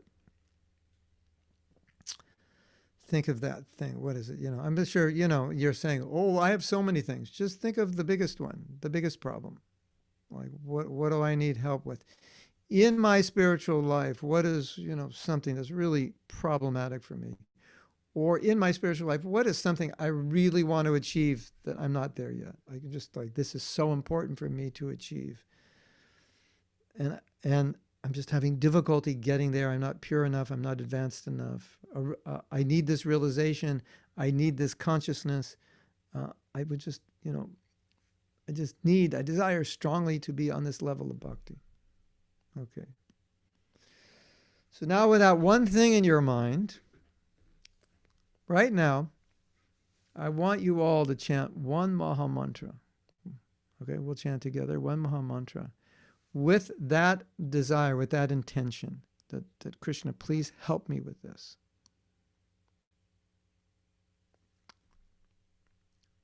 Okay? Whatever that is, Kṛṣṇa, please help me with this. We'll chant one Maha Mantra. Okay? Hare Kṛṣṇa, Kṛṣṇa Kṛṣṇa, Hare Hare, Hare Ram, Ram Ram, Hare Hare. That's intentional japa. That's what japa means. Japa doesn't mean, oh, Kṛṣṇa, help me get my 16 rounds done before I kill myself. This is so boring. That's not what japa means. Oh, Kṛṣṇa, why do I have to chant 16? Why couldn't make it 4? Over in the Gaudiya Math, they only require 4. Why do we have to do 16? This is so hard. I don't like it. I like kirtan. You know, that's not what japa is all about. Oh, I have to pay my bills. Oh, this anxiety. Now, what are we going to have for breakfast? That's not what japa is about. So these are the two things I wanted to communicate with you today. You create that environment. What's the environment again? Doo, boom. You remember that sound? That's what we taught in class today. Doo. And the next thing we taught was expressing intention. This is what I want. The Maha Mantra is a prayer. Now, you're going to say, but Prabhuji, Prabhupada says the Maha Mantra means, Kṛṣṇa, please engage me in your service. It does mean that. But under the umbrella of Kṛṣṇa, please engage me in your service, can be a million other intentions. Because if I have an obstacle, let's say I'm very envious and it's really become a problem for me and I'm becoming critical of devotees, and I say, Kṛṣṇa, please help me overcome this envy. It's what I need to be able to do service purely to you, to overcome this envy. So it's under the umbrella of Kṛṣṇa, please engage me in your service. Kṛṣṇa, help me become a pure devotee. Well, if I'm a pure devotee, I can do better service, right? So it's under that umbrella. Now, here's something which we need to discuss, which can be problematic, because some of you are thinking, but I thought I was just supposed to hear and just supposed to chant. And Prabhupada said, yeah, he said, if you can't think of Krishna's pastimes, then just hear. Like, you know, if you can't do it the way it should be, then do it mechanically. So just hearing is a little bit mechanical. But when you chant with prayer, it's not like you're thinking in your mind, oh, I'm envious, I don't want to be envious. It's coming from the heart. It's not even in words. It's a feeling. Kṛṣṇa, help me. You know what you need help with because you live with that problem. It's ingrained emotionally. So when you Hare Kṛṣṇa, it's just there. It doesn't have to be a conscious thought. It's an emotion. And what I have found is when you put that emotion, that's when you actually can hear the best. That's when you're most present with Kṛṣṇa. When you're fully giving your heart. And now, because we've cleared our heart out of all the stuff, all the busyness in our day, we can put this in our heart. And if this is the only thing in our heart, you'll actually see you can be fully absorbed in hearing at that point. It's so nice. And at that point, you don't even have to try to hear because you're present. You're present with Kṛṣṇa and your prayer. So don't be afraid to have individualized prayers when you chant that are, I don't want to say subconscious, but it's empowering your mood. It's empowering your intention. Some of us, when we chant, we're just praying, Kṛṣṇa, I want to be a pure devotee. I want to be empowered to please Prabhupada, to please you. And in order to do that, I need to be a pure devotee. And in order to help other people, I need to be a pure devotee. So that's all contained and boiled down into one emotion, Hare Kṛṣṇa, which is this emotion, I want to be pure. But if you unpack that purity, there's so many levels of purity that I want, that I need. But I don't have to consciously think that way because it's just a desire. Hare Kṛṣṇa, it all comes out. And the example I often think of is if a child is crying, they're not speaking, they're crying. Within that cry, there may be so many desires, right? Mommy, where are you? I'm alone. I'm afraid. Are you coming back? Have you left me? All these things are going because the child doesn't see her mother. So she's crying. And all these thoughts or emotions are in the cry, but they're not conscious. They're coming on an emotional level. So that's what I'm talking about. Prabhupada said, the holy name means Kṛṣṇa, please accept me. Please engage me in your service. And then Prabhupada gave a lecture on it. And Prabhupada explained the emotion behind, or at least one of the emotions behind this. He said, one of the emotions behind this is, I have served Maya for millions of lifetimes, and I have suffered for millions of lifetimes. And now in this lifetime, I just want to serve you. I don't want to serve Maya, but Maya is so strong. She's always calling and attracting me, and I'm praying for strength to be able to always serve you. And I'm praying for strength to be able to serve you purely because I don't want to serve Maya, but because of my conditioning, I'm frustrated because Maya is always pulling me. And isn't it a fact that we all feel this way? Definitely, we all feel this way. Now, if you bring that feeling into the Maha Mantra, Kṛṣṇa, I want to be your pure devotee. I just want to serve you. I don't want to serve Maya. I am frustrated. I'm embarrassed. I am tired of serving Maya. I want to serve you and I want to be pure and I want to enter in this relationship. And I'm begging you, accept me back in that relationship. That's what it means, Kṛṣṇa, please engage me in your service. That's what the holy name means. That's the mood of it. So when we're chanting that mood of whatever it is that you're struggling to overcome or want to achieve, it's all within that mood. It's just a detail. So your own desire, your own prayer, it's very important because it's real for you, and that will have the most emotional intent. And when something has emotional intent, it fixes your heart, and then you just become very connected and absorbed when you're chanting. So this is what I would like you to take as really the essence of these last 2 days.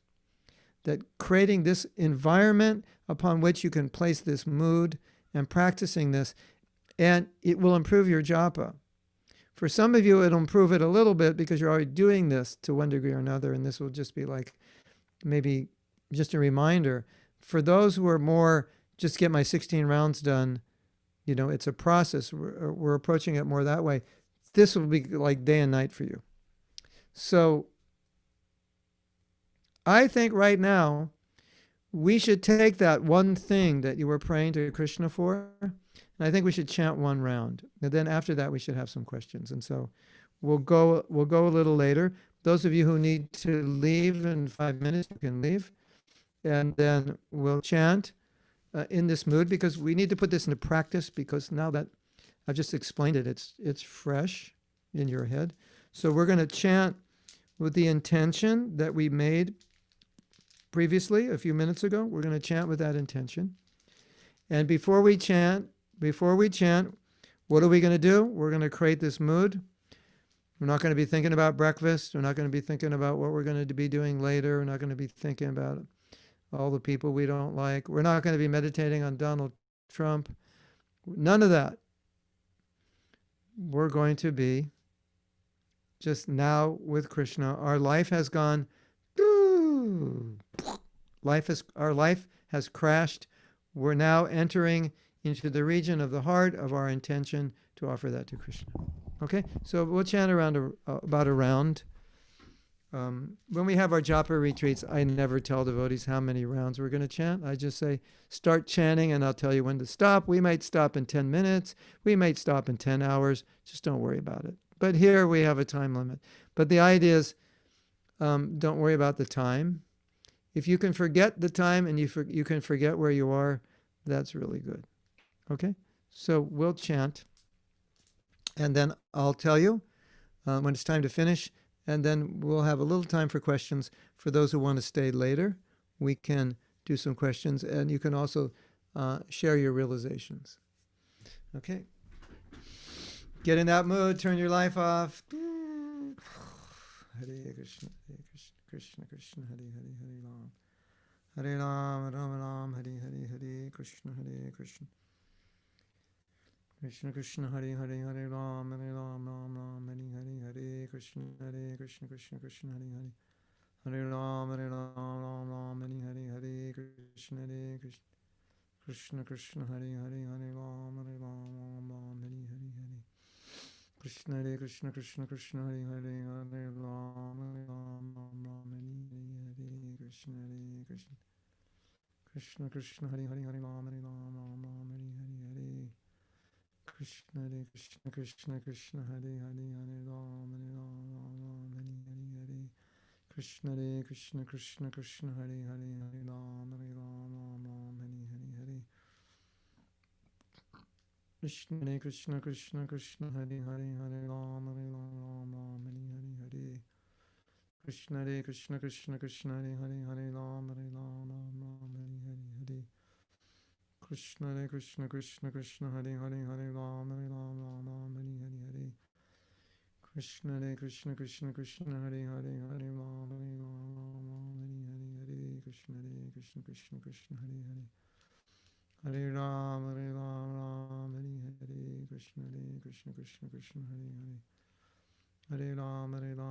Ram Hare Hare Krishna Hare Krishna Krishna Krishna Hare Hare Hare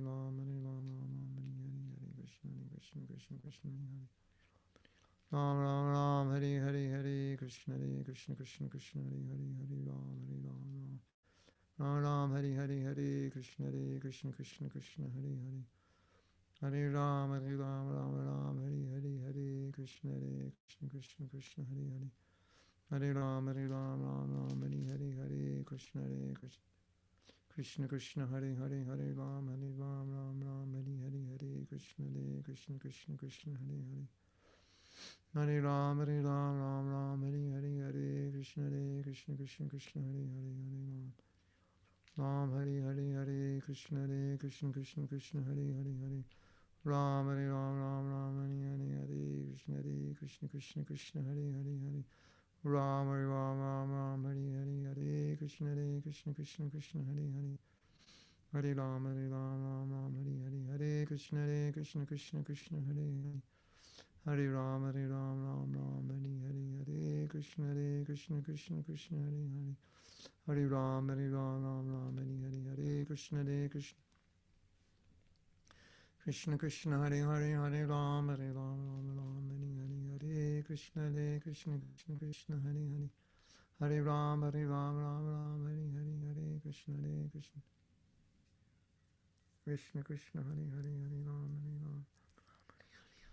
Hare Krishna Krishna Krishna Hare Hare Hare Ram Hare Krishna Hare Krishna Krishna Krishna Hare Ram Krishna Hare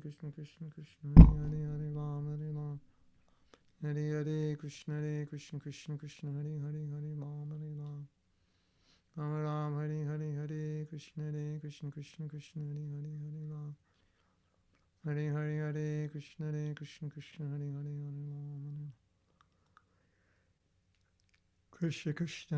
Hare Ram Hare Krishna Hare Krishna Krishna Krishna Hare Ram Hare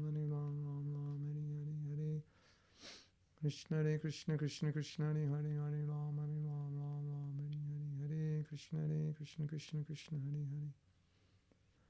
Hare Ram Hare Krishna Hare Krishna Krishna Hare Ram Krishna Krishna Hare Ram Hare Krishna Hare Krishna Krishna Hare Ram Hare Krishna Hare Krishna Krishna Krishna Hare Ram Hare Krishna Hare Krishna Krishna Krishna Hare Ram Hare Krishna Hare Krishna Krishna Krishna Hare Ram Hare Krishna Krishna Krishna Hare Ram Hare Krishna Krishna Krishna Hare Ram Hare Krishna Krishna Krishna Krishna Hare Ram Hare Krishna Krishna Krishna Krishna Hare Ram Hare Krishna Krishna Krishna Hare Ram Hare Krishna Krishna Krishna Krishna Hare Ram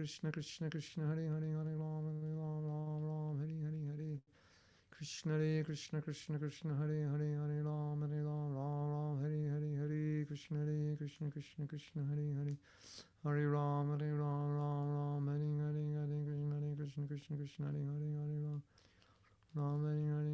Hare Krishna Krishna Krishna Hare Ram Hare Krishna Krishna Krishna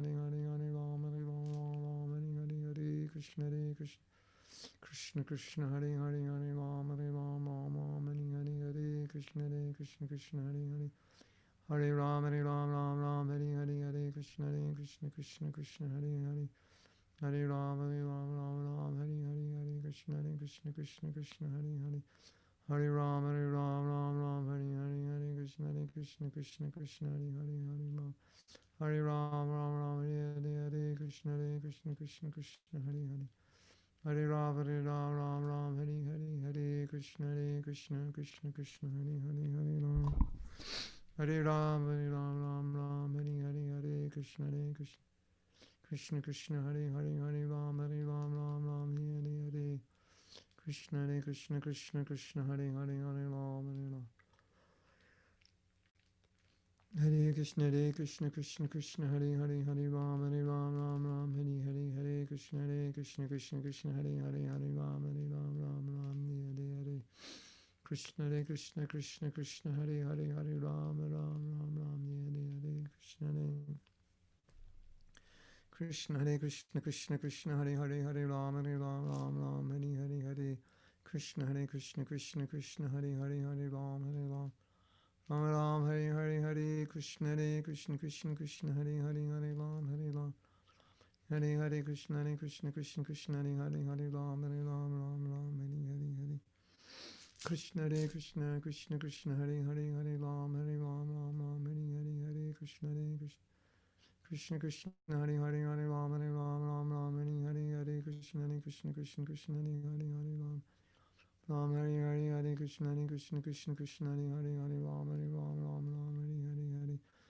Hare, Hare Krishna Krishna, Hare Hare, Hare Ram, Ram Hare Hare, Hare Krishna Krishna, Hare Hare, Hare Ram, Ram Hare Hare, Hare Krishna Krishna, Hare Hare, Hare Ram, Hare Hare, Hare Krishna Krishna, Hare Hare, Hare Ram, Ram Hare Hare, Hare Krishna Krishna, Hare Hare, Hare Ram, Ram Hare Hare, Hare Krishna Krishna, Hare Hare, Hare Ram, Ram Hare Hare,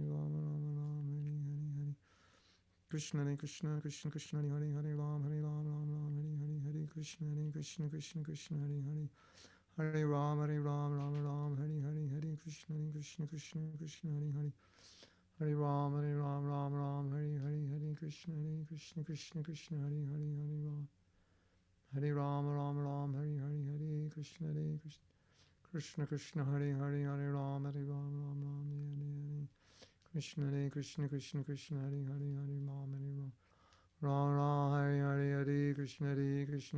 Krishna, Hare Hare, Hare Ram, Hare Hare, Hare Krishna Hare Hare, Hare Ram, Hare Ram, Ram Hare Hare, Hare Krishna Krishna, Hare Hare, Hare Ram, Ram Hare Hare, Hare Krishna Krishna, Hare Hare, Hare Ram, Ram Hare Hare, Hare Krishna Krishna, Hare Hare, Hare Ram, Ram Hare Hare, Krishna Krishna, Hare Hare, Hare Ram, Ram Hare Hare, Hare Krishna Krishna, Hare Hare, Hare Ram, Ram Hare Hare, Hare Krishna Krishna, Hare Hare, Hare Ram, Ram Hare Hare, Hare Krishna Krishna, Hare Hare, Hare Ram, Ram Hare Hare, Hare Krishna Krishna, Hare Hare, Hare Ram, Ram Hare Hare, Hare Krishna Krishna, Hare Hare, Hare Ram, Ram Hare Hare, Hare Krishna Krishna, Hare Hare, Hare Ram, Ram Hare Hare, Hare Krishna Krishna, Hare Hare, Hare Ram, Hare Hare,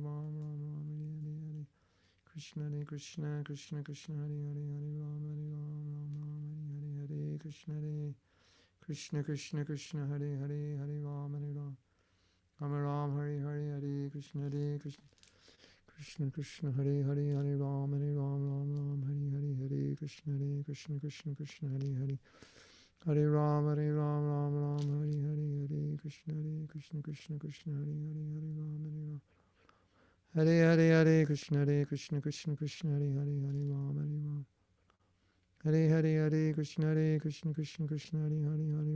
Hare, Hare Krishna Krishna, Hare Hare, Hare Ram, Ram Hare Hare, Hare Krishna Krishna, Hare Hare, Hare Ram, Ram Hare Hare, Hare Krishna Krishna, Hare Hare, Hare Ram, Ram Hare Hare, Krishna Krishna, Hare Hare, Hare Ram, Ram Hare Hare, Hare Krishna Krishna, Hare Hare, Ram Hare Hare.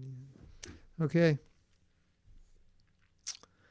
I'm sorry to stop your chanting. I know you want to chant for the next 6 hours. But you're welcome to continue chanting after class.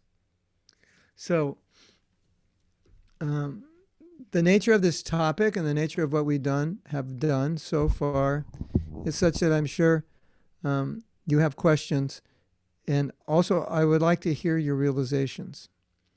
But in order to do this, we're going to have to extend beyond the time we had originally allotted. Is that okay, Shubha Vilas? Yes, Prabhuji.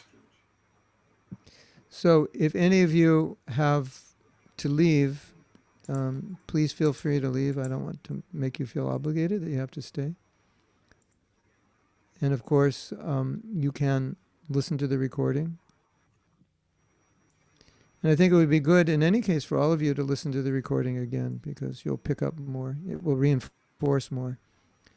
And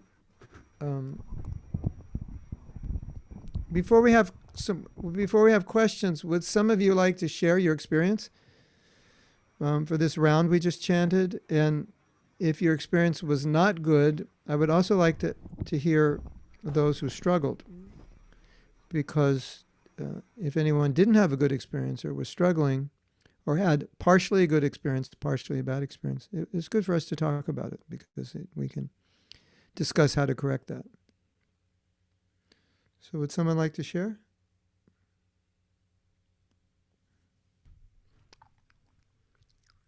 You can just raise your hand. Hare Krishna, Maharaj. Can you hear Yes. me? Yes, I can. Yeah. Yeah, this is Jamna Priya. So Hare Krishna. actually here we broadcast your lecture also through the another social media. And also more devotees can also hear in a lecture. Good. Thank you. Yeah, they can also see your cream. Good. In the Chinese devotees. Yeah. Good. About maybe over 10, about 20, maybe 20 devotee. Yeah, they are still Nice. online hearing a lecture, and also they can see you. Nice. Thank you. Yeah. So I'd like to share my own experience that when you suggest that we should chant with a strong prayer, that Yes. Krishna, we need your help, and we need your empowerment so that we can do some service. So when I'm in this strong prayer, it cultivated me a certain mood. I think in this mood I can chant attentively, because I have a strong desire. Krishna, I need your help. So I need a complete depend on you. This is my only thought when I chant.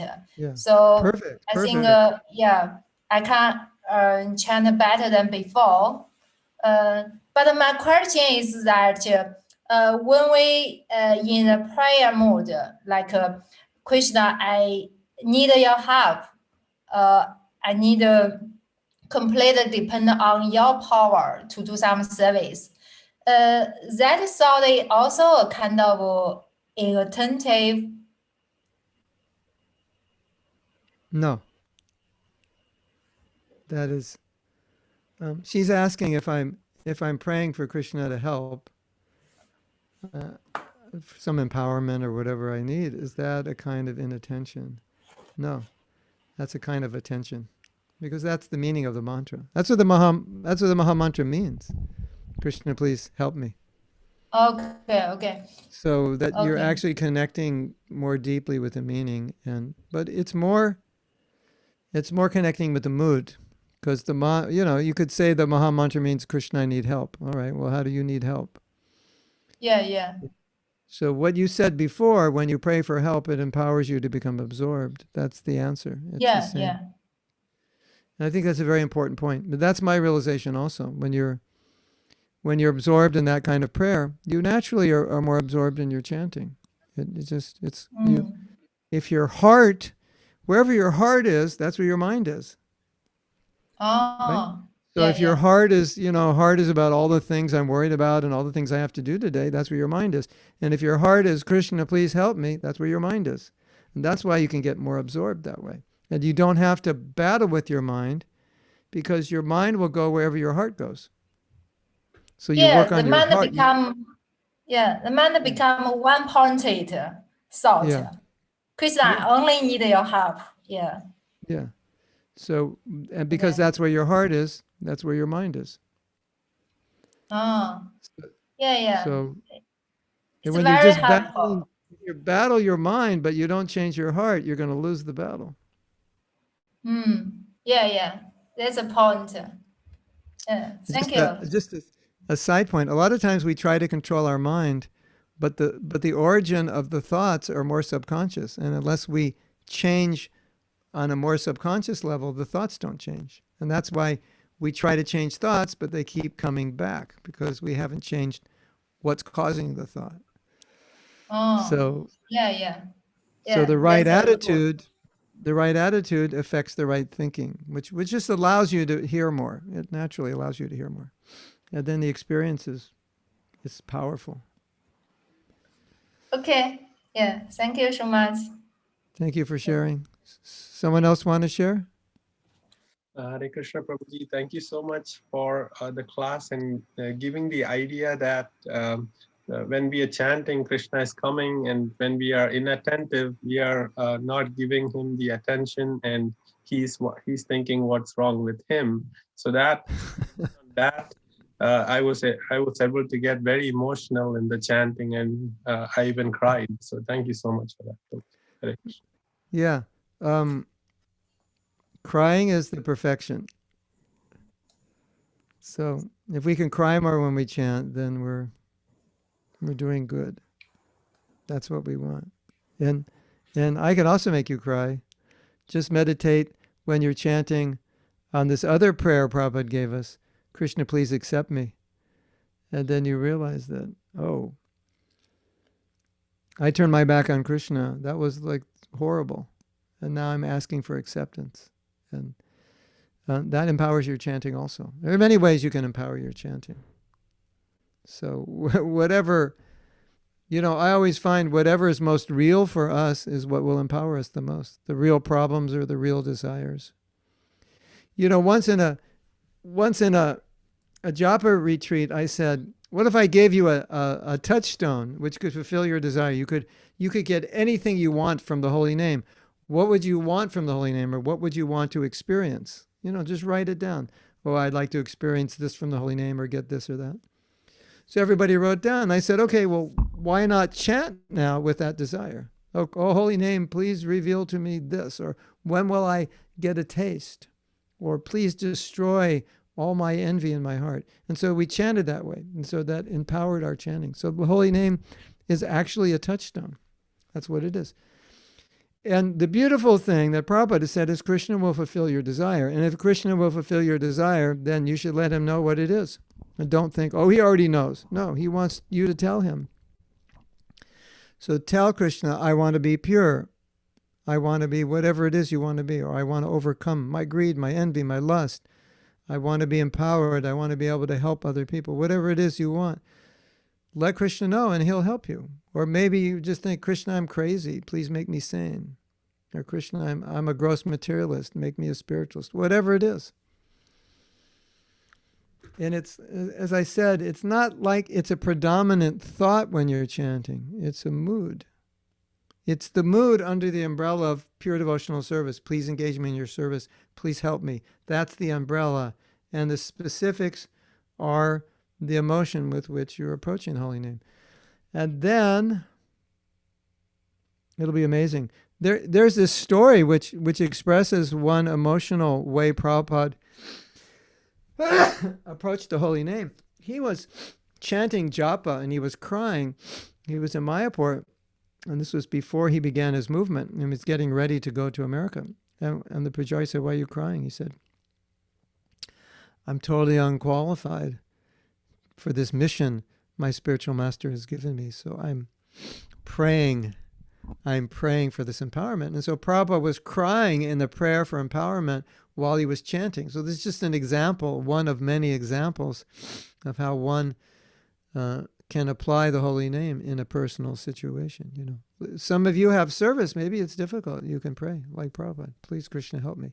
When I when I decided to take disciples, it was a little bit like that, and said, "Oh, this is an impossible service, Krishna. You Hare Krishna, you have to help me." So you'll all get so many impossible services at some point in your life, and Hare Krishna. Okay, Krishna, I feel like I'm jumping off a mountain, and I'm just chanting Hare Krishna, hoping you'll catch me.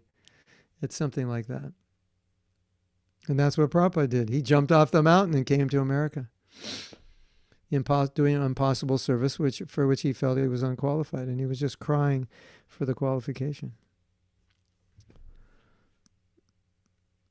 Thank you. So who else would like to share?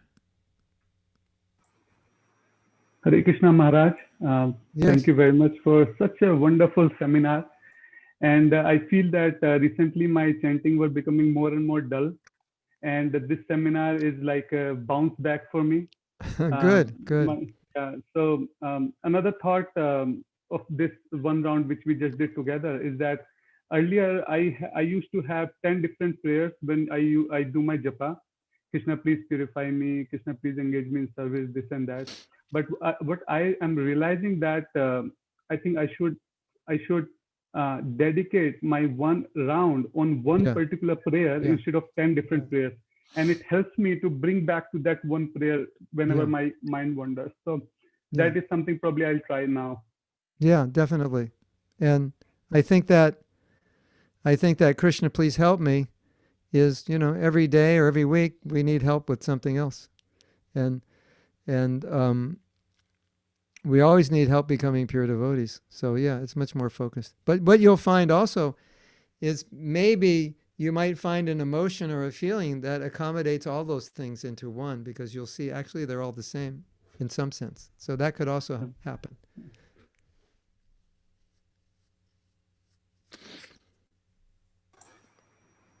Hare Krishna. Anyone else like to share? Or ask, we can have one or two more share, and then we can take some questions. Please raise your hand if you want to share some realizations or reflections. It can be, we didn't get anybody sharing a problem yet. Sharing problems are actually better, because then we can talk about how to improve. I'll share, Prabhuji, no problem. You mentioned about, taking the plug out. Yeah. Which is very, very nice. But I wish it was that easy. Because taking a mechanical, plug out is easy, and, the electricity is stopped.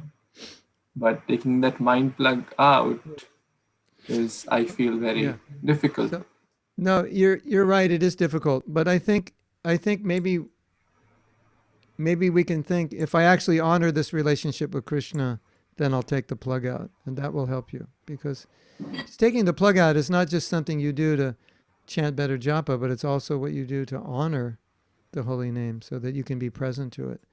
So maybe you can add that to your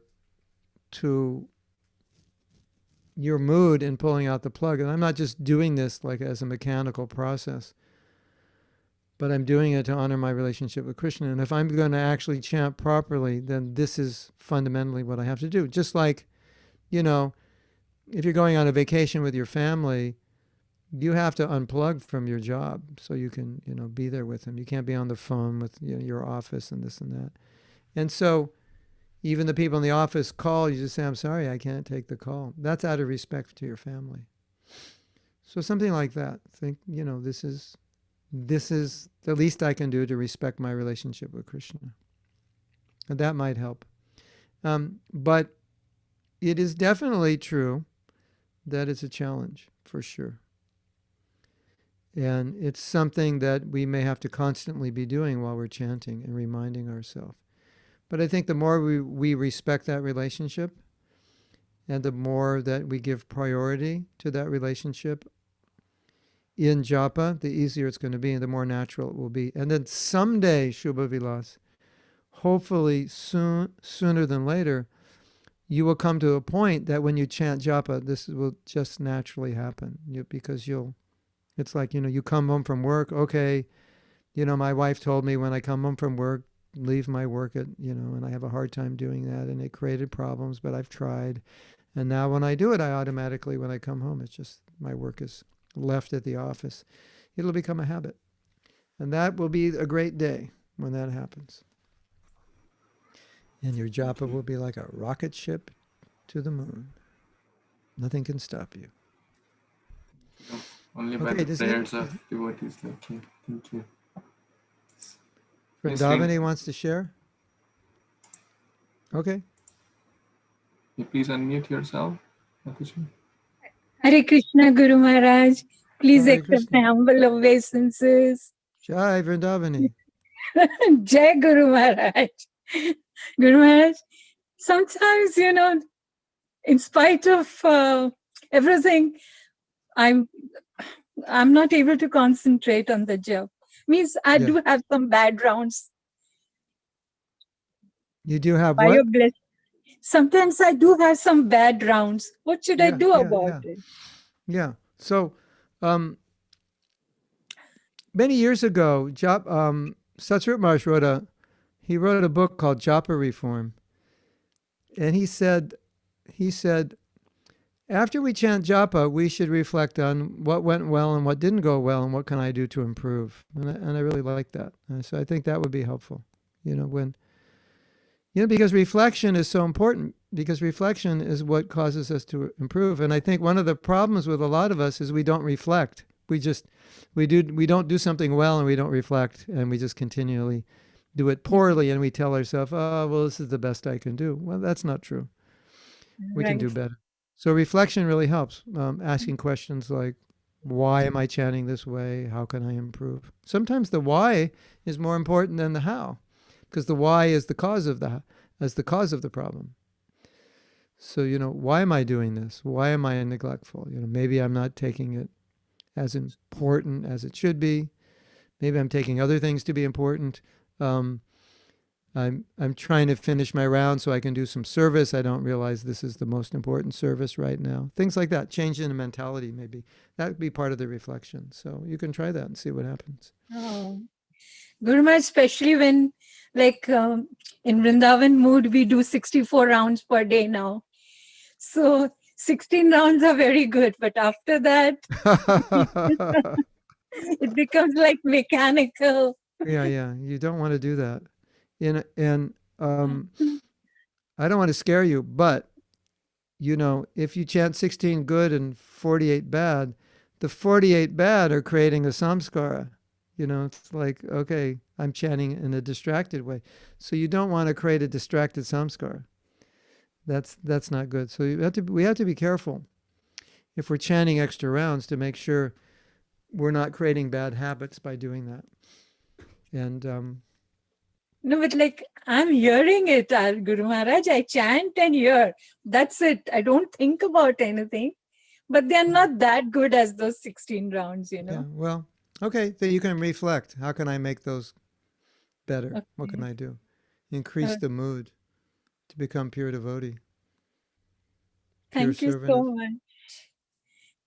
You bless me, then I'll do proper rounds. in the last 48, you can pray to get back to Vrindavan.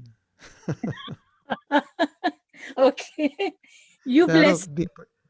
Your blessings will help me.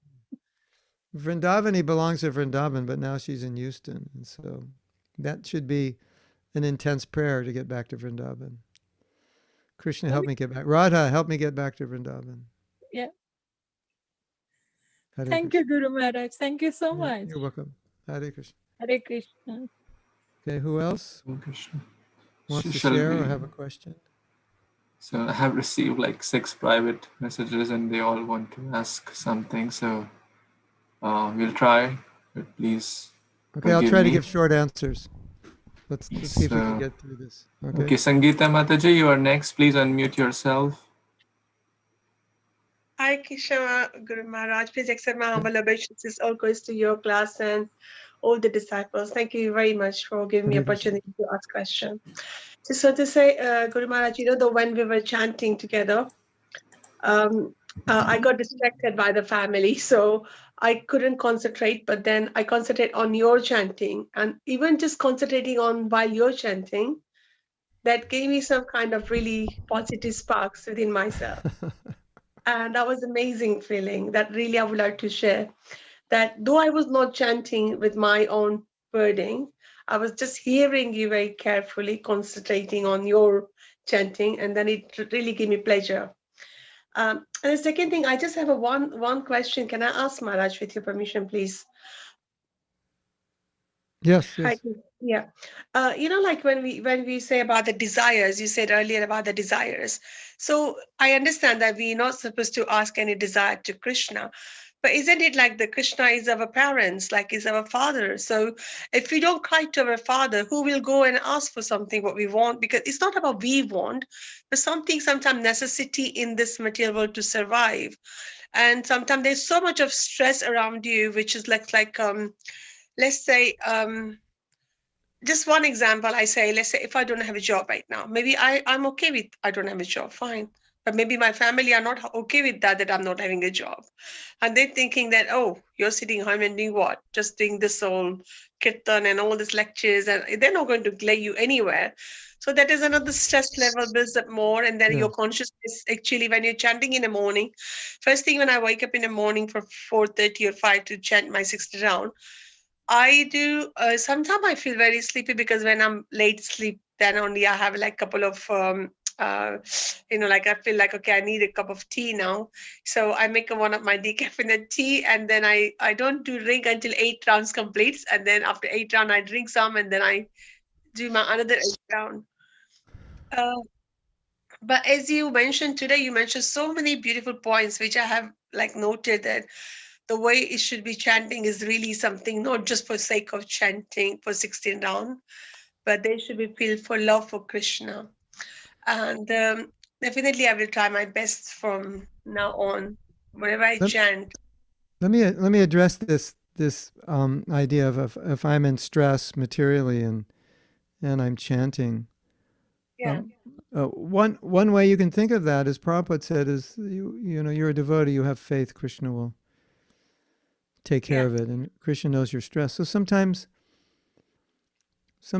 if I've ever been in a situation and I'm chanting like that, I chant with faith that Krishna, I'm giving my life to you, and I trust that you will take care of everything. So it's a kind of the stress is caused by the lack of faith.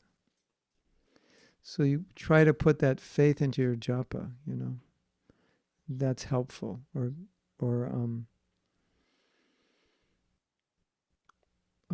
as far as what your parents or others want, relatives want, then class, then that was my wife wondering where I am. Then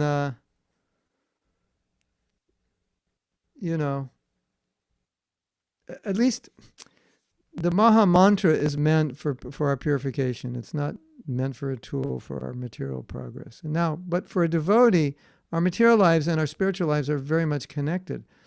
So let's say I have a job that's really stressful and it's really time consuming. I may pray to Krishna, please help me in my sadhana. This job is, disturbing my sadhana. So it's not really a material prayer anymore.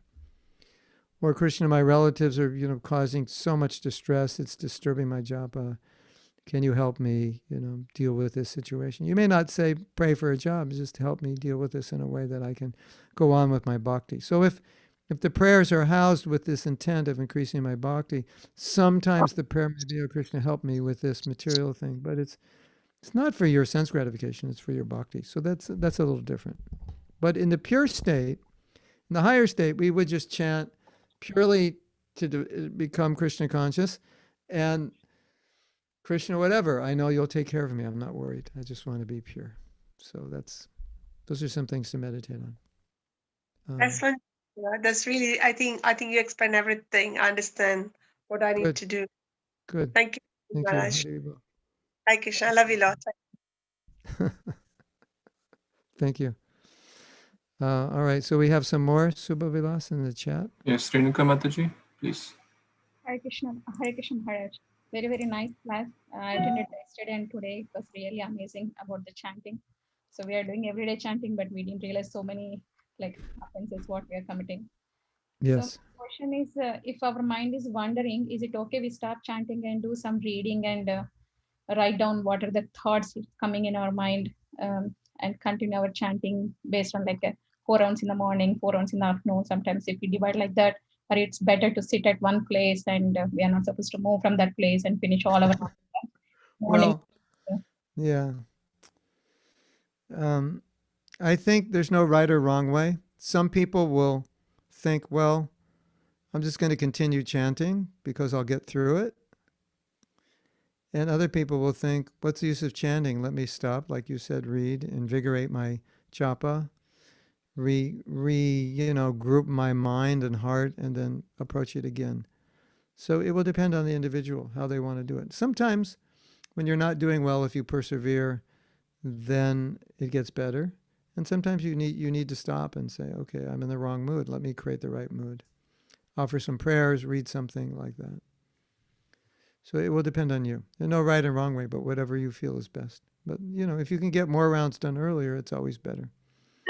And the goal would be that you can do more rounds consistently in good consciousness.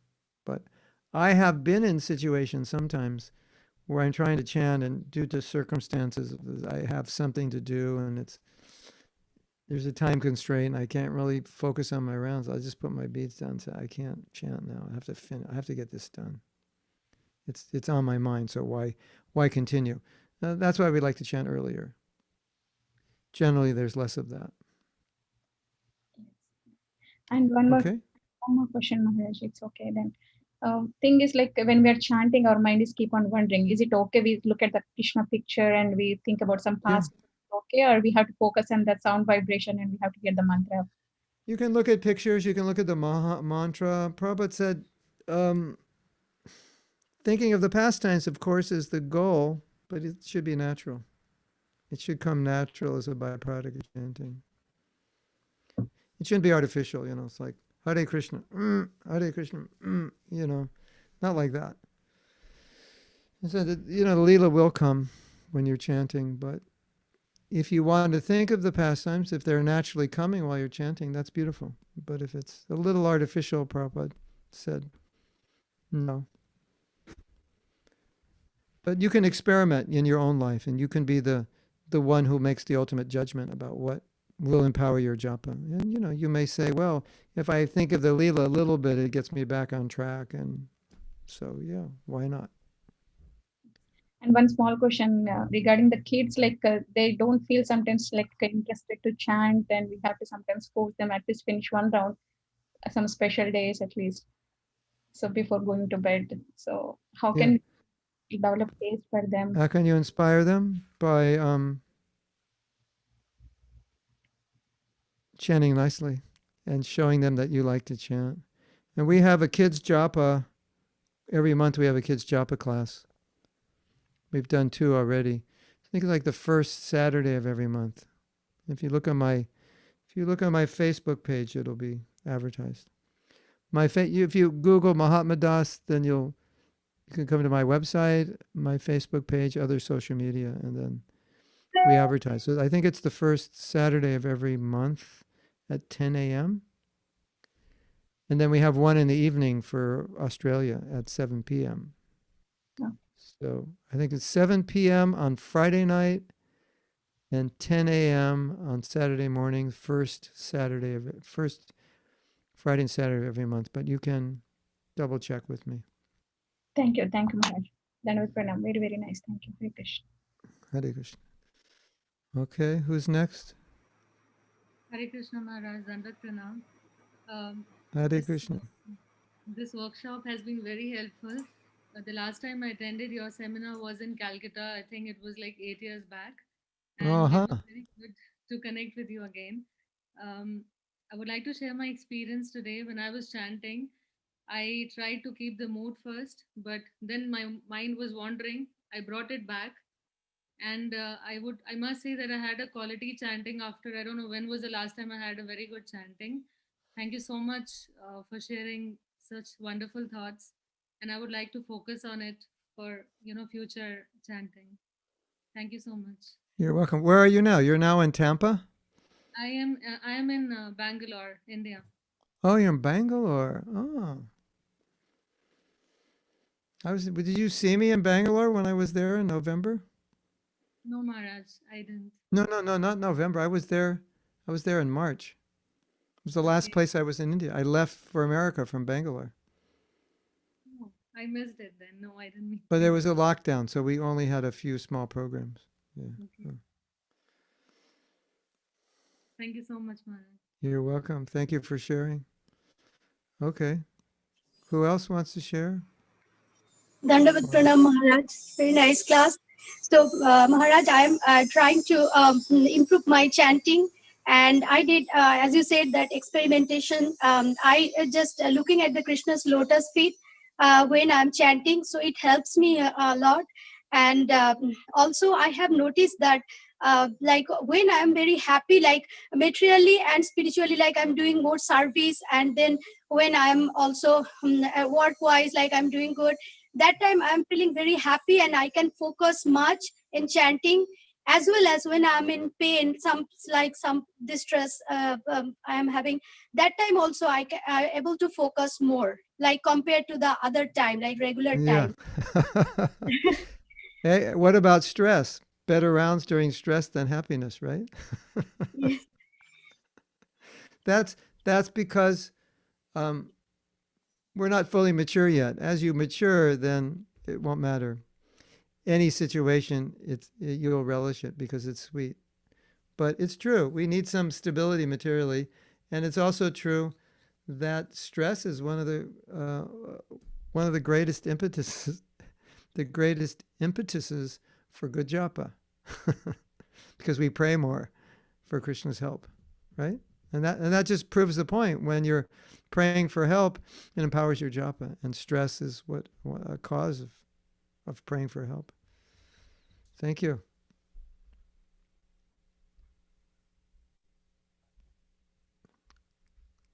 Okay, we have one more devotee. Supriya Mataji, please unmute yourself and ask your question. Hare Krishna Gurudev, all ladies Prabhupada and Gurudevara. I have one question regarding like why do I feel fearful while chanting? Why do you feel fearful? Yes, I feel fearful though I chant so nicely. I try to engage my time in more in chanting, but I feel more fearful while chanting. In my heart, it fills me. Why so? What are you fearful? What are you feeling? What are you afraid of? That's what I don't know. But whenever I chant, I do the chanting. When I start chanting, it makes me fear in my heart. And I think and goes on thinking like Krishna, Krishna, what is this happening? But still it goes on thinking and it makes me a fearful heart. Are you afraid of Krishna? Are you afraid of getting close to Krishna? And no, of course I want to be very close to Krishna, but though it makes me fearful much. You're afraid of becoming too detached from the material world? I don't want to be attached to this material, Maharaj. But I don't And you know don't even what. know, you don't know what you're afraid of? You must know what you're afraid of. Yeah, afraid of means like what will lead to the further. But it comes whenever I chant, that time only it fear me. I don't know. When I take the chanting bag and starts, it makes me fear. Oh, what will happen? I try to make my mind in Okay. concentrate many Well, times.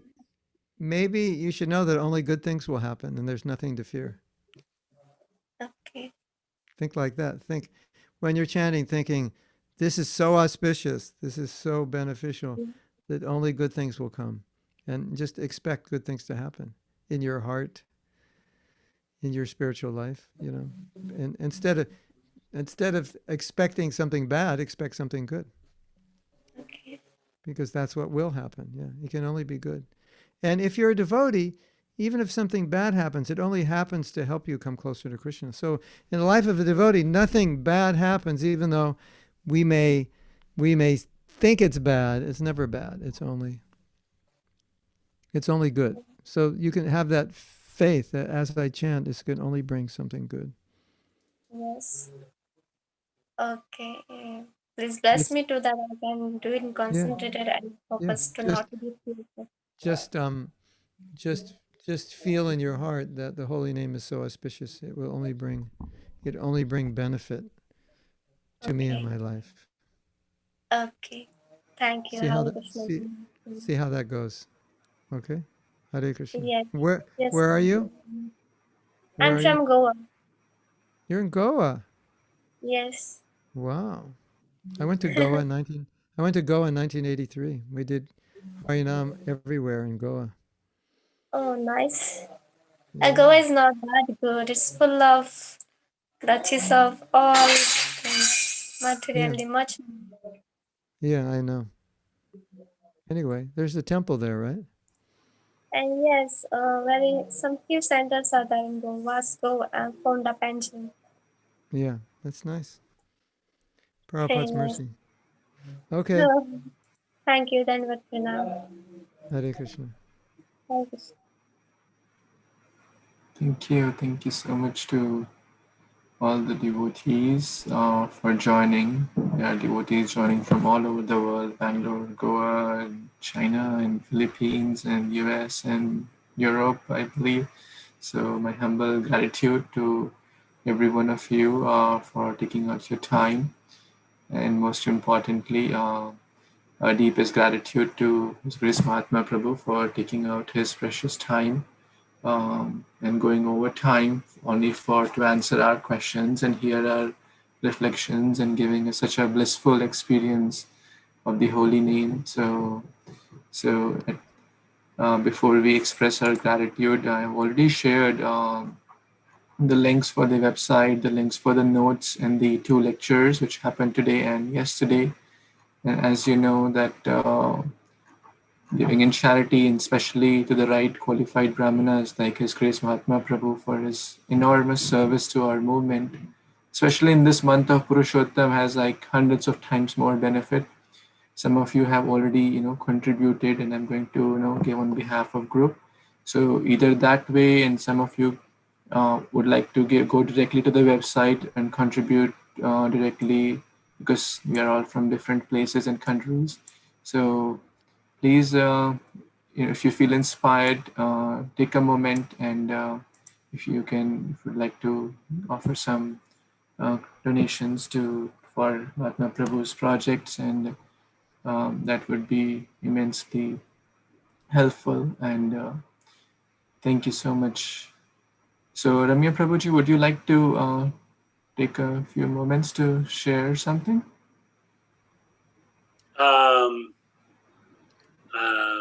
Share something. Well, just always great appreciation to Mahatma Prabhu for his association and helping us here, and the association of all his disciples and followers is very encouraging.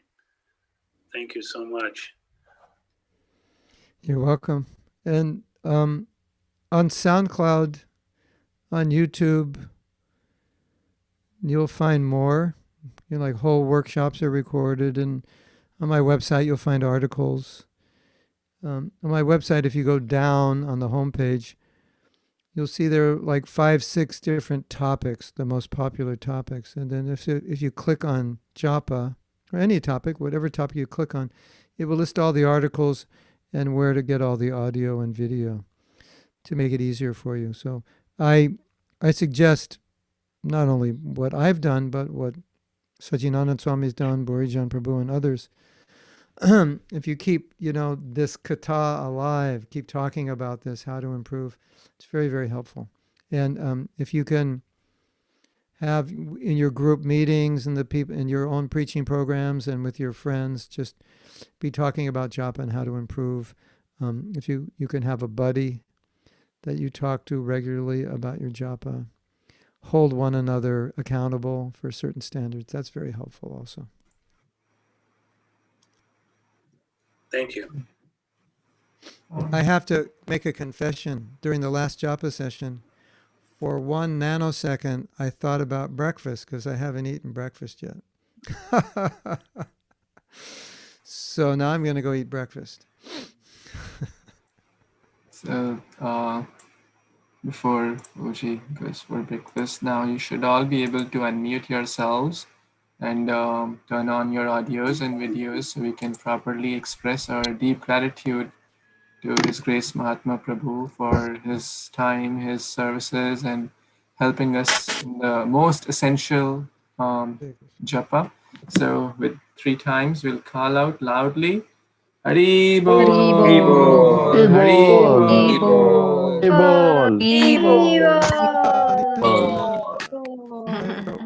Hare Krishna. Thank you, Maharaj. Thank you so Grace much. Mahatma Thank Prabhu you. ki jai. You're welcome. Nice to see all of you. His Grace Mahatma Prabhu ki. Dr. Vrinda ki jai. Jai. Hare Krishna. Hare Krishna. Thank you so much. Krishna. Gauranga. I'm going to Enjoy leave now. your breakfast. Thank you. Late, a little late, but Hare Krishna.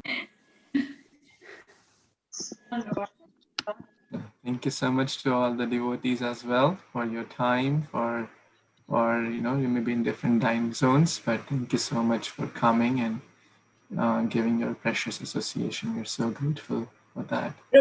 Prabhuji, thank you. Prabhuji. Yes, thank you very Thank much. you. For Thank you very